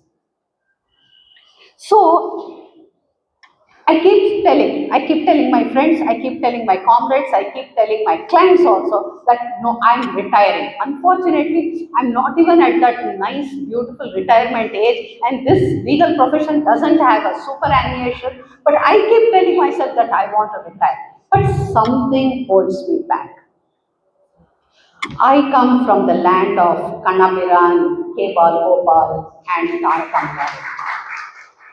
They hold me back. They hold me back. And there are several things that hold me back in this utter gloomy court scenarios. Actually, all of us here, we are working with a very broken system of courts. There is there are not enough judges, the pendency of cases. I don't even know where to, there are so many so many issues which are so broken about our judiciary, yet we are trying to work here and trying to get an order. So, no wonder the frustration is so bad and the fact that there is no money. But in all this, I have to come back to my point. We walk in those corridors where Mr. K.G. Kannabiran, Mr. K. Balgopal and Bocha Tarakam walked. So what made them walk and what still makes me continue, what makes Gayatri Singh continue in the profession, what makes all these lawyers here continue in that profession, what makes Medha Patkar still have hope in the judiciary. I think the hope comes, the gloom lifts the day you get one interim order. You feel so happy. It's like you get a glucose drip, and it makes you go on for the next 6 months. One interim order, here, there, small, it makes you feel good. The second thing, and this is the addictive part of the legal profession, when a client comes up to you, and I am speaking only about our kind of clients. I am not speaking about rich fellows and husbands who commit violence or rapists. I am not speaking about them. I am speaking about clients who come up with a very difficult case, and then your mind is, you just can't stop yourself from thinking about the case. That is the addictive part about this profession. So on one hand is the frustration, the delays, the lack of money and the burnout. But on the other hand, once in a while an interim order and once in a while a young woman, a worker, or a Dalit or a tribal comes and says, Madam, I want to challenge this. And that is when your thakavat, your burnout, everything immediately recedes. Later it comes back, but it recedes. Because your mind is like you're trying to see how to do the pleadings for this, how to argue this matter. It's a mess, and the poorest of the poor will have extreme strength to fight, but they will never have the evidence. So it is for us lawyers how to put together that evidence, how to put together this evidence, how to defeat that landlord or industrialist or the policeman, how to do it. And that is what keeps you going. So I've been really thinking about what to say. Do I say only depressing things and get out? And it really, in that sense, this meeting made me think, what makes me stay here? And in that sense, I want to say this is the last thing. I used to see when Mr. K.G. Kannabiran or Mr. Bal Gopal would walk the corridors of the AP High Court, the then AP High Court. There used to be a silence when they walked those corridors. There used to be a silence. These are lawyers who didn't have heavy cases, they didn't have the money, but the respect they earned was amazing.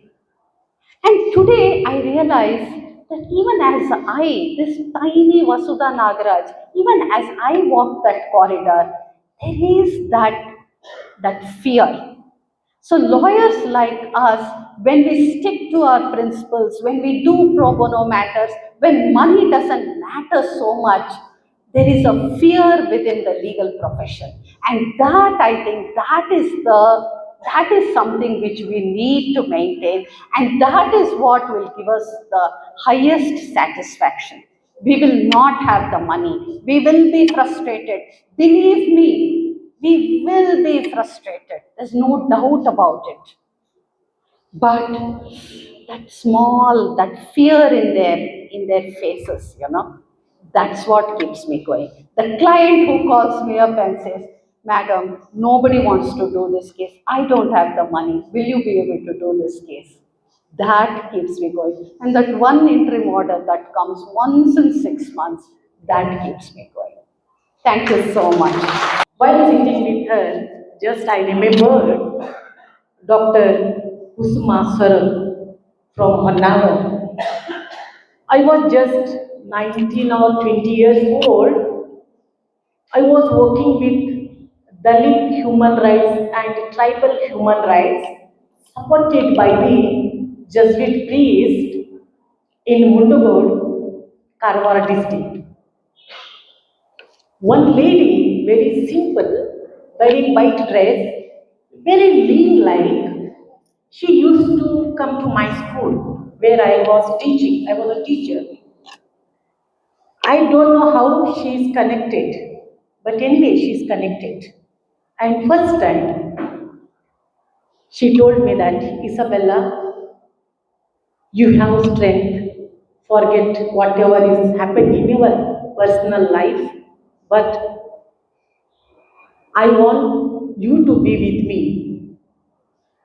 Then I was surprising, like today somebody is new here, while Meda Didi and Vasudha Madam, Gayatri Madam were speaking. So sometimes it feels for the first time and what they are speaking like. Is it possible? Then also when I was in, it's a very big challenge. There's no bus, no mobile. Then it was a trunk call. I used to stay in a village with the tribals, but hearing after Kusma Madam, I made my mindset, yes, I can. Suddenly I took the decision, every week I should work, that is Saturday after the school, then Sunday. I decided myself to travel to Honavar. In the doctor, she is actually nurse. Then she studied and she made her MBBS and she was a doctor. very simple lady. She is working for Saint Sharavati. But till today, they killed her. We fought in the court, but we lost the battle. See why I remember her today. Through her, I contacted Mera Devi in Angola, that is 93 and 94. Like that, our journey started. While working, year 2000, I decided I was getting very good salary, hostel, everything in with the tribes. So many children, 423 children were there studying tribe students. But again, I changed mindset to join Narmada Bachao Andolan. Suddenly, इस्तीफा मैंने दे दिया और समवादा पेट को कुछ खाना भी चाहिए ना. So I decided to join Samvada Bengaluru. And the same year, I joined my hands with Medam TV. That's year 2000. Maybe I'm the only girl then from Dharwad who was there with Medam TV. When I realized the life of the tribals, Didi and team made me to stay in one tribe's house. That was a very difficult. There was no water for the bath. Didi just put that sari skirt up and she dumped in the water. Simple. All our way jumped in the water, we took the bath and we came. We used to stay in the tribe's house. There is no roti, nothing. One patch मिलता था और कुछ थोड़ा नमक से कुछ वो बनाते थे, वो गरम करके देते थे, वही हमारा खाना था. मैं क्यों आप ये को बता रही हूँ बात. मेरे बारे में बहुत लोग बहुत नहीं जानते. I struggle lot for my life. Still I am struggling. But मेरे को ऐसा लगता है टू एंगेज में हम लोग क्या डिसीजन लेते हैं, वो डिसीजन आखिरी तक हमारे साथ जुड़ के रहता है. ನಾವು ನಮ್ಮ ಹರೆಯದ ಪ್ರಾಯದಲ್ಲಿ ತಗೊಂಡಂತಹ ತೀರ್ಮಾನಗಳು ನಮ್ಮ ಕೊನೆಯ ದಿನದವರೆಗೂ ನಮ್ಮೊಟ್ಟಿಗೆ ನಿಲ್ತವೆ. ಆದರೆ ಆ ತೀರ್ಮಾನಗಳನ್ನು ತೆಗೆದುಕೊಳ್ಳುವಾಗ ಸಮಾಜ, ಮುಖ್ಯವಾಗಿ ಕುಟುಂಬ, पहला मेरा ये समाज और मेरा फैमिली. हाँ, मेरी माँ मेरे को कहती थी अकेली कैसा जाती है, कैसा ट्रैवल करी, ಹೇಗೆ ಹೋಗ್ತೀಯ ನೀನು ಒಬ್ಬಳೇ. ಅವಾಗೆಲ್ಲ ಮೊಬೈಲ್ ಇಲ್ಲ, ಕಾಂಟ್ಯಾಕ್ಟ್ ಇಲ್ಲ. ನರ್ಮದದಲ್ಲಿ ಹೋದಾಗ I was there 3 months. There is no any connections, no only letters. Can we imagine those days and these days? My dear friends, I am really happy that today Madam Meera made me to be here. I told her why I know Isabel, because I know her very well since 8 years. She used to come to Dharwad. Sometimes she stayed with me in my house. Like that, it is like ಇದೇನಂದ್ರೆ ಒಂದು ಚಳುವಳಿ, ಒಂದು moment. ಈಗ ನಮ್ಮ ಇನ್ನೊಬ್ರು ಮಾರ್ಗದರ್ಶಕರಾದಂಥ ರಂಜಾನ್ ದರ್ಗಾ sir is here with us. He is also one of my eye opener. He used to think he is a reporter, press reporter. His house name was Vachana. ಅಲ್ಲ sir, ಮನೆ ಹೆಸರು ವಚನ. ವಚನ is a Basavanna. It was a very big challenge as a Muslim.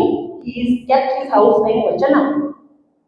And he is not talking about much for Quran Sharif, but he is more talking about inspiring, writing about Basavannana Siddhanta. Vachana Sahitya, we call Vachana Sahitya. So why I'm just putting, so I'm person, I'm the human being. I don't have any caste and religion. And what Vasudha Madam said, I have also a lot of experience with advocates. When sadhana started, 2000, I came back here 2000, the end of the December from Gujarat. Then I decided, I made my mind say, no, I don't want any money. I don't want to continue my teaching profession. God is there with me, always I believe in God. I don't know the Almighty. I believe in God. I decided. I told my Amma, you don't worry about me. I told my grandmother. ನಮ್ಮ ಅಮ್ಮನಿಗೆ ನನ್ನ ಅಜ್ಜಿಗೆ ಹೇಳಿದೆ ನನ್ನ ಬಗ್ಗೆ ನೀವು ಏನು ಯೋಚನೆ ಮಾಡಬೇಡಿ because I had son now I am the grandmother of 2 grandchildren when my madam was Meda, they are coming to meet Meda Devi. So that time is a very difficult time for a single woman. It's a very difficult now also, but then it was a double burden. See why this always I think Nanu Modalu. I am first. I always say Nanu Modalu because Dr. Baba Sahib Ambedkar taught us that. First me, when I am become a strong, I can help thousands. When I am not mentally correct or I am not the decision maker, I will ask 10 people to take one decision. It's a very difficult me to come out. So today, so I was talking about Sadhana, so Sadhana's Vice President, Advocate Venkamma and Purnima is here. And Arun, Advocate Arun is came along with the sir. And my brother Eregoda is a law student. And my 2 more brothers sitting here, Sharuno and Nadavji, we are all together working and fighting for the social justice. How we connect? Some of us, we are working in the field and Venkamma, Purnima, we are 10 advocates are fighting in the court. Madam, how Sadhana is women? So, Sadhana ಏನು ಮಾಡುತ್ತೆ ನಾವು ಒಂದು 5 ಜನ ಫೀಲ್ಡಲ್ಲಿ ಕೆಲಸ ಮಾಡ್ತೇವೆ ಬನ್ನಿ ಅಂತ. ಸೊ ಒಂದು 3-4 ಜನ ಇಂಥವ್ರು ನಮ್ಮ ಬೋರ್ಡ್ ಮೆಂಬರ್ಸ್ ಏನು ಮಾಡ್ತಾರೆ ಕೋರ್ಟಲ್ಲಿ ಫೈಟ್ ಮಾಡ್ತಾರೆ. ಫ್ಯಾಕ್ಟ್ ಫೈಂಡಿಂಗ್ ಏನು ಮಾಡ್ತೀನಿ ನಾನು ಮಾಡ್ತೀನಿ, ಕೌನ್ಸಿಲಿಂಗ್ ನಾನು ಮಾಡ್ತೀನಿ. I do the counseling, team of counseling, we do the counseling in the field, in an office, then we refer the cases to our advocate panel. And they fight for me. This is one. And it's like how we connect. So if you want to be with Sadhana, we are always ready with. And one more challenge for this youth, youngsters and advocates, that is, yesterday I was watching in social media, in Hubli it has happened. They are waiting, 10 people were waiting for one simple guy in the social media. Just I interested and I started to see. They're telling, ಮೋದಿಗೆ ಏನಾದರೂ ಅಂತೀಯೇನೋ ಮೋದಿಗೆ ಅಂತೀಯೇನೋ ಅಂತ ಹೇಳಿ ಅವರು ಪಕ್ಕ ಹೊಡಿತಾ ಇದ್ರು. They are 6 and that guy, he told something about Modiji. These 8 and 10 people are beating him and others are making the videos. See what madam they talked about, they said about the articles. ನನಗೆ ಮಾತನಾಡುವ ಹಕ್ಕು ಕೂಡ ಇಲ್ವಾ? ನನ್ನ expression ಅನ್ನು ಹೇಳಲಿಕ್ಕೆ ಕೂಡ ಹಕ್ಕಿಲ್ವಾ? So these kind of things also, please the young advocates, just I'm enlightening, I'm asking you think about those things also. And second, already madam, 3 of them spoke very well about legal rights. I don't want to go. The more now we are working in prison. Sadhana is working. Jail sir knows we are working in a prisons. So many cases we are handling. But they say, "Namge kanun uchita kanun." Patan sir also know. Advocate Patan also. Many times we used to meet in the prison only. So he is also helping for the prisoners cases. So ಏನಾಗುತ್ತೆ ಯಾಕೆ ನಾವು ಅವರಿಗೆ ಮಾಡಬೇಕು? ಅವರ ಹತ್ರ ದುಡ್ಡು ಇರುವುದಿಲ್ಲ, ಕಾಸು ಇರೋದಿಲ್ಲ, ಮೇಡಮ್ ಹೇಳಿ ಕಾಸು ಇರೋದಿಲ್ಲ. So how can we help them through Nazar? Through the Nazar how can we help? I am there for you always 24/7. My team is there for you.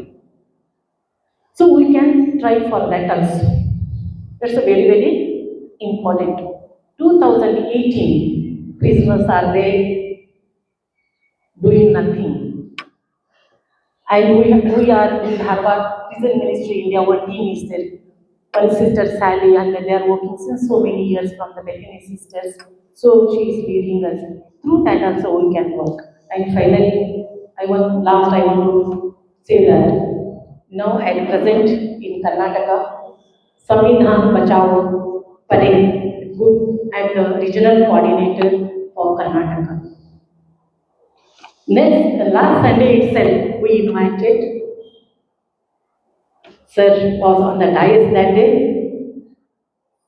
Palkat Prabhakar Sirji and Deshpande sir. We invited. We had 3 meetings in our. Almost 300 people are gathered. It is a great success. So we are trying from ourselves. So I request all the young advocates to join with us for that. Now that challenge is there. How can I say Constitution? अगर Constitution रहेगा भाई मैं रहूँगी. अगर Constitution ही नहीं तो मैं कहाँ रहूँगी? ये तो मेरे को ऐसा लगता है, मेरे को ऐसा आइडिया आता है कि हम लोग जन वोट देकर गवर्नमेंट को, हमको कौन सा गवर्नमेंट चाहिए, हम वो गवर्नमेंट को वोट करके लेके आके देते. अब ऐसा नहीं है. बिहार का एग्जाम्पल, वो बोलेंगे तुम ये वोट करेगी और ये वोट करेगा. फिर what about my voting power? किस वोटिंग पावर के लिए प्रजातंत्र को निर्माण करने का था हम लोग थे. अब वो हमारे हाथ से निकल जाता है. सो यहाँ पे as advocate, as an advocate, as a student मैं क्या कर सकूँगी? ನಾನು ಏನು ಮಾಡೋಕ್ಕೆ ಸಾಧ್ಯ ಇದೆ? ಮುಂಚೆ ಪ್ರಜೆಗಳಿಗಾಗಿ, ಪ್ರಜೆಗಳಿಗೋಸ್ಕರ, ಪ್ರಜೆಗಳಿಂದ ಸರ್ಕಾರ ರಚನೆ ಆಗ್ತಿತ್ತು. ಈಗ ಹಾಗಲ್ಲ. ನೋಡಮ್ಮ, ನೀನು ಮಾತ್ರ ಜಬೀನಾ, ಇಸಬೆಲ್ಲಾ ಬೇಡ, ರಾವ್ ದೇಶಪಾಂಡೆ, ನೀನು ಆಚಾರ್ಯ, ನೀನು ಮಾತ್ರ ವೋಟ್ ಮಾಡಬೇಕು. ಈ ಒಂದು ದುಸ್ತರಿಗೆ ನನ್ನ ದೇಶ ಬಂದು ನಿಂತಿದೆ. ಸ್ನೇಹಿತರೆ, ತುಂಬ ಖುಷಿ ಆಗ್ತದೆ. I am very happy to see you all today here. You are here, but I will say Rahman ji और धारवाड़ का जो भी टीम है भैया, जब भी और चंदना कहाँ पे टीम मैंने मिली थी, चंदना वगैरह सब लोगों को मैं कहूँगी, ನಾನು ಹೇಳ್ತಾ ಇದ್ದೇನೆ, ಯಾವಾಗ ಬೇಕು ನೀವು ನನಗೆ ಕಾಲ್ ಮಾಡ್ಬೋದು. we can work together and plenty of advocates are working in ಸಾಧನ. ಸೊ ಕೊನೆಯದಾಗಿ ಒಂದು ಹಾಡು ನೆನಪಾಗ್ತದೆ ನನಗೆ. One song. So when I was with the Vedanta, we used to sing that 1-2 line. मंदिर मस्जिद गिरजा घर ने बांट लिया भगवान को, धरती बांटी सागर बांटा, मत बांटो इंसान को, मत बांटो इंसान को. Can we repeat it? मंदिर मस्जिद, all so मंदिर मस्जिद गिरजा घर ने बांट लिया भगवान को, धरती बांटी सागर बांटा, मत बांटो इंसान को. जय भीम. Thank you. सबसे पहले मैं अपनी राय रखने से पहले शहीद अशफाकुल्लाह खान की एक बात को बोल के मैं अपनी राय रखना पसंद करूँगी. शहीद अशफाकुल्लाह खान बताते हैं, ಪ್ರೀತಿ ಯಾವ ಮನುಷ್ಯನ ಹೃದಯದಲ್ಲಿರುತ್ತೋ, ಪ್ರೀತಿ ಯಾವ ಮನುಷ್ಯನ ಹೃದಯದಲ್ಲಿರುತ್ತೋ ಆತನೇ ದೇಶಕ್ಕಾಗಿ, ದೇಶದ ಜನರಿಗಾಗಿ, ಎಲ್ಲರಿಗಾಗಿ, ಎಲ್ಲರ ಹಿತಕ್ಕಾಗಿ ತನ್ನನ್ನು ತಾನು ಸಮರ್ಪಿಸಿಕೊಳ್ಳುತ್ತಾನೆ. ಮಾನವ ಪ್ರೇಮವೇ ದೈವ ಪ್ರೇಮವಾಗಿ ಮನುಷ್ಯ ಬದುಕಬೇಕು. ಅದುವೇ ನಿಜವಾದ ದೇಶಭಕ್ತಿ, ದೇಶ ಪ್ರೇಮ. ಅಂದರೆ प्रीति जिस इंसान के दिल में होगी. पर अशफाकुल्लाह खान ने ये नहीं बताया कि मुस्लिम, सिख, ईसाई, क्रिश्चियन, कोई भी इंसान के दिल में, वो इंसान देश के लिए, देश के लोगों के लिए, उनकी भलाई के लिए अपने आप को जब वो निछावर करेगा, वो निछावर करने के साथ साथ वो इंसान की मोहब्बत को वो इबादत समझेगा, तभी वो हुब्बुल वतनी यानी देशभक्त या देश प्रेमी कहलाएगा। तो आज सभी को मालूम है कि आज हमारा देश में हमारा संविधान खतरे में है। सच में क्यों खतरे में है? क्योंकि ये देश का किसान खतरे में है, ये देश का मजदूर खतरे में है, ये देश का युवा खतरे में है, ये देश की महिला खतरे में है, यहाँ का हर बंदा खतरे में है। इसलिए हमारा देश का संविधान भी खतरे में है। क्योंकि जब हम अपने देश की बात करते हैं तो हमारा देश एक अनेकता में एकता रखने वाला देश है। यहाँ पे हर मजहब को मानने वाले, हर कल्चर को मानने वाले, हर एक संस्कृति, हर कल्चर को मानने के साथ साथ एक दूसरे की कल्चर को रेस्पेक्ट करने वाले यहाँ पे हैं। इसलिए ये हमारा देश अनेकता में एकता रखने वाला है। जब हम अपने संविधान की जब हम बात करते हैं, हमारे संविधान के वैल्यूज की जब हम बात करते हैं, तो हमारा संविधान हमें साफ कहता है इंसाफ, आज़ादी, बराबरी और भाईचारा। आज हमारे देश में दिन दहाड़े इसकी हत्या हो रही है। जब हम इंसाफ की बात करें तो हमारे आंखों के सामने बल्किस बानो सामने आ जाती है कि उनके ऊपर क्या हुआ। क्योंकि मैं जिस कम्युनिटी के साथ काम करती हूँ, दावनगरे में मुस्लिम समाज की औरतों के साथ काम करती हूँ। मुस्लिम समाज की औरतों को तीन तरह के जुल्म को सहना पड़ता है। एक, वो महिला होके, दूसरा वो मजदूरी अन्ना ऑर्गेनाइजर सेक्टर की मजदूर होके, तीसरा वो मुसलमान होके। हाँ, क्योंकि देखो अभी क्या होता है कि हम जब अशफाकुल्ला खान उनकी सब हम जब बातें करते हैं, जैसे कि हर बार हमें ये साबित करना पड़ता है कि हमें ये देश से मोहब्बत है, ये देश से प्यार है। क्योंकि जब भी हम यहाँ पे जीते हैं तो हर बार हमें लगता है कि मौलाना आज़ाद का वो आखिरी खुतबा, आखिरी तकरीर हम सबको भी याद रखनी चाहिए। क्योंकि उन्होंने कहा था कि आखिरी खुतबा उस दिन जुमा का दिन था, उस दिन उन्होंने कहा था कि देश वालों को, हर एक को कहा था कि ये देश हमारा देश है, इस मिट्टी में हम पैदा हुए हैं, इस मिट्टी में हमें दफन होना है। तो हम कोई भी यहाँ से, जब हमारा हिंदुस्तान और पाकिस्तान जब डिवाइड हो रहा था उस टाइम पे वो बता रहे थे, सबको भी मैसेज दे रहे थे कि हमें ये देश की कितनी मोहब्बत है। तो आज क्या हो रहा है पूरे देश में? कभी ले आते हैं एनआरसी ये, तो एक समाज को दिखाने के साथ साथ एक समाज के सीने पे छुरी लगाएं तो एक समाज के पीठ के पीछे छुरी लगाएंगे। तो हमें ये समझना है, उनका मकसद ये है कि ये देश में भाईचारा ना रहे, ये देश में संविधान की वैल्यूज का हर दिन हत्या हो उसकी। कोई मजदूर अभी हम बात समझो, ये नहीं कि ऐसा हो रहा है हम हाथ धरे बैठेंगे, कुछ भी नहीं होगा, हम कुछ भी नहीं करेंगे। क्योंकि ये देश में ऐसी बहुत सारी मुहिमें चली हैं जिसमें हम जीत पाए हैं। अभी तो हम कहते हैं ना कि हम लड़ेंगे, हम जीतेंगे, हम लड़ रहे हैं और जीतेंगे भी। तो मैं जिस मजदूरों के साथ मैं काम करती हूँ वहाँ पे पहले तो ऐसा लगता था कि हम टीवियों में, न्यूज़ में सुनते थे कि फलाने जगह ऐसा हुआ, फलाने जगह ऐसा हुआ। अभी क्या हो रहा है हमारे कर्नाटका में हर जगह, समझो कि 2020 की जब हम बात देखें तो उस टाइम पे हिजाब के मसले को लेकर, हिजाब, हलाल, झटका, आज़ान, अरे जब आपको सच में इतनी ही काळजी है, इतना ही कुछ करने के लिए है, तो मजदूरों के बारे में कुछ करो। अगर आपको कुछ बदलाव लाना है तो ये जात पात के झगड़े छोड़कर इंसानियत को आप आगे बढ़ाओ।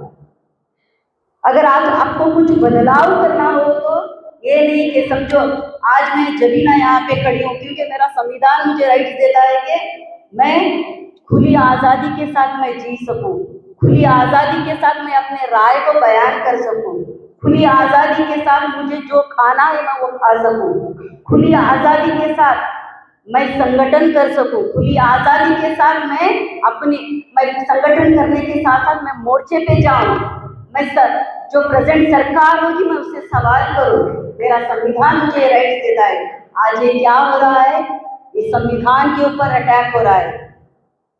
अभी समझो कल एक, जैसा कि जब हम मजदूरों की बात करें, मजदूरों ने अपनी जान गंवाकर 40 पर 4 जो कानून लाए थे, आज वो 40 पर 4 कानून को लेकर वो 4 कोड में बदल रहे हैं। क्योंकि वो कोड बदलने की वजह यह है कि मैं अपना संगठन करने का मैं अधिकार छोड़ दूं, मैं सवाल करने का अधिकार मैं छोड़ दूं, क्योंकि मेरा संविधान मुझे सवाल करने का राइट देते हैं। आज वो हमारे हक को, वो हमारी आज़ादी को आज वो तोड़ रहे हैं। तो हमारी सबकी जिम्मेदारी है कि हम एकजुट हों, समझें।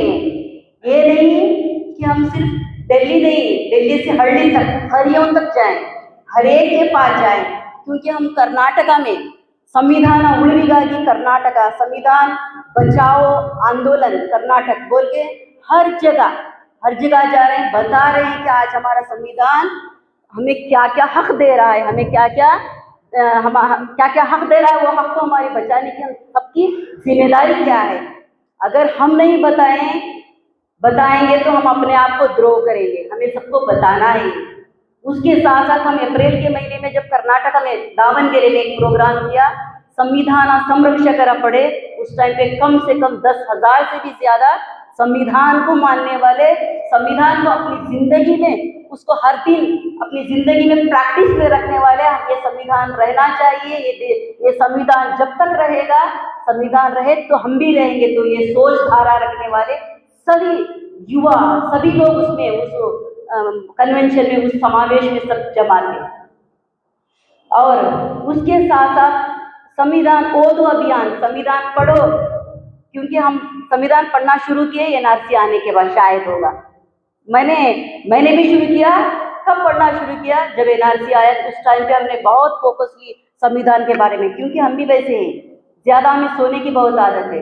कुछ लोग ऐसे हैं कि वो हर हमेशा होशियार रहते हैं, अपने आप को कॉन्शियसली रहते हैं, पर हम कैसे हैं, कभी कभार हम आंखें खोल के धरे बैठते रहते हैं, फिर भी हमेशा हम अंदर से सोए रहते हैं। तो हम सोएंगे नहीं, तो हमें जागना है, ये संविधान को बचाना है।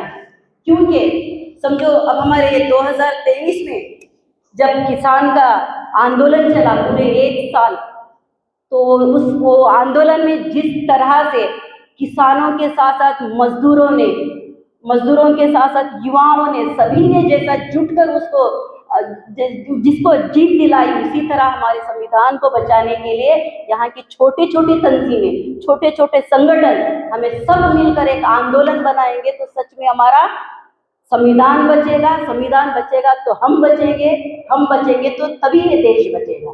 देश बचने के साथ साथ ये देश की जो खूबसूरती जो है, ये देश की खूबसूरती जो हर तरह के, हर समाज के जो लोग हम जी रहे हैं ना, हम खुले तौर पे हम सांस ले सकते हैं। तो मैं इतना कहते हुए, मुझे एक सुल्तानपुरी की एक बात को मैं कहकर मैं अपनी बात को खत्म करती हूँ। मैं अकेला ही चला था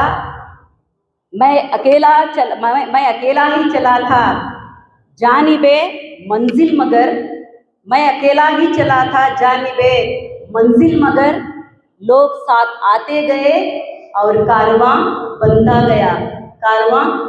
गया। ये हमें कारवां को बनाएंगे तभी तो हम लड़ेंगे, जीतेंगे। लड़े हैं और जीतेंगे। Thank you. आवाज दी है कि हम आजादी के थोड़े नारे लगाएं और तब जाकर हम खाना सेवन करेंगे। तो मेरी ये गुजारिश है कि आप मेरा साथ देंगे ना।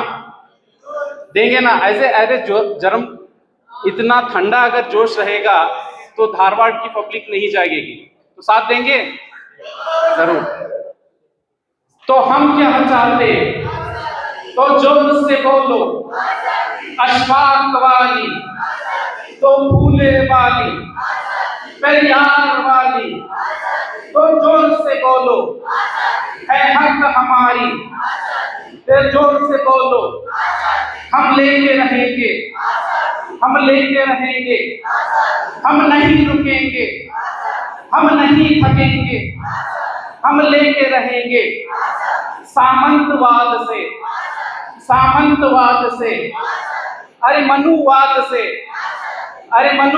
से, अरे मनुवाद से तो भावावाद से हम लेके रहेंगे सुनसान सड़क पर, हर गली कूचों पर, अशफाक वाली, पेरियार वाली, तो फूले वाली, तो फातिमा वाली, हम लेके रहेंगे, हम नहीं रुकेंगे।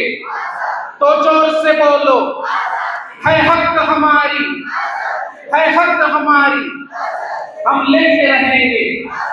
बहुत बहुत शुक्रिया। जय भीम, लाल सलाम। बहुत बहुत शुक्रिया। ये सॉन्ग है प्रोफेसर शमशुल इस्लाम का, उनका उनका लिखा हुआ सब मैं चुरा कर बोल रही। सहते सहते मारने से, सहते सहते मारने से अच्छी है लड़ाई। ओ भाई हाथ उठा, ओ बहना हाथ उठा, ओ भाई हाथ उठा, ओ बहना हाथ उठा।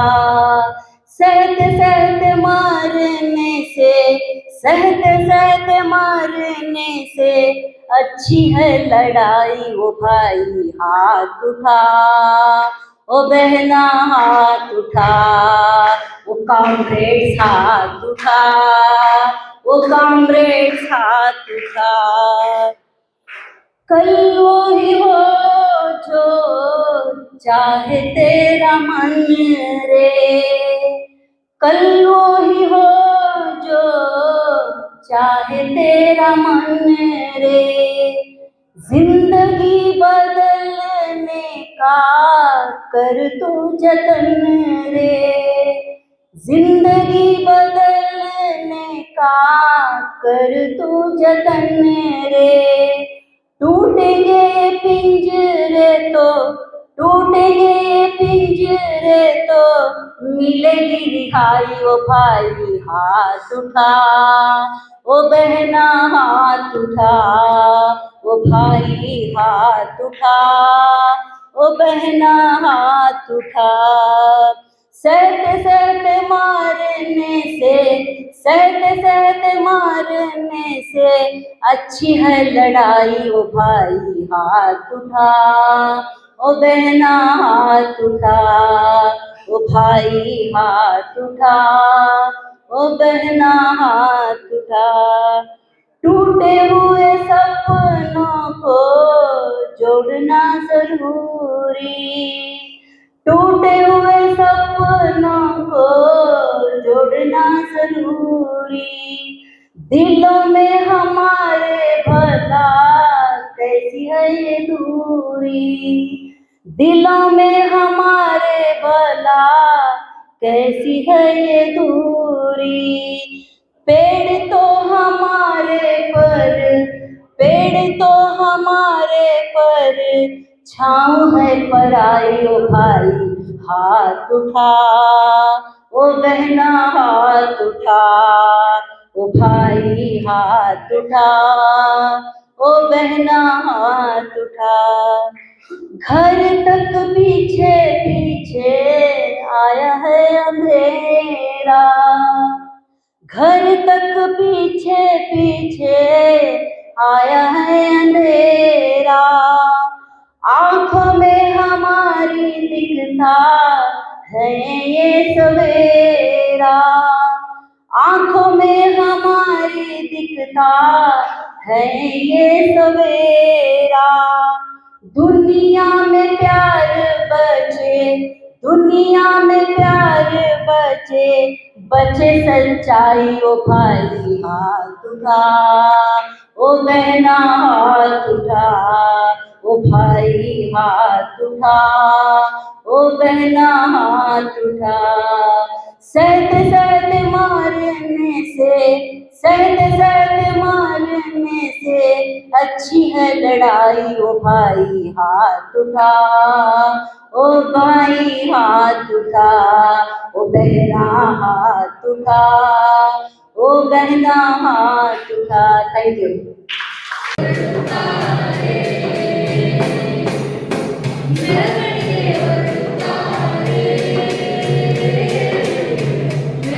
मेरा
ಗ್ರಾಹಕರೇ, ಸೆಕೆಂಡ್ ಹ್ಯಾಂಡ್ ವಾಹನ ಬೇಕಾ, ಕಾರ್ ಮತ್ತು ಬೈಕ್ ಬೇಕಾದರೆ ನ್ಯಾಷನಲ್ ಆಟೋ ಕನ್ಸಲ್ಟೆಂಟ್ಗೆ ಭೇಟಿ ನೀಡಿ.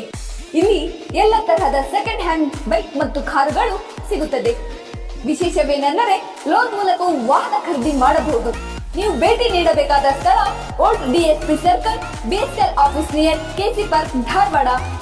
ಮೊಬೈಲ್ ಸಂಖ್ಯೆ 7348821313 9008447288. ಈ ನಂಬರ್ಗೆ ಹೆಚ್ಚಿನ ಮಾಹಿತಿಗಾಗಿ ಸಂಪರ್ಕಿಸಬಹುದು.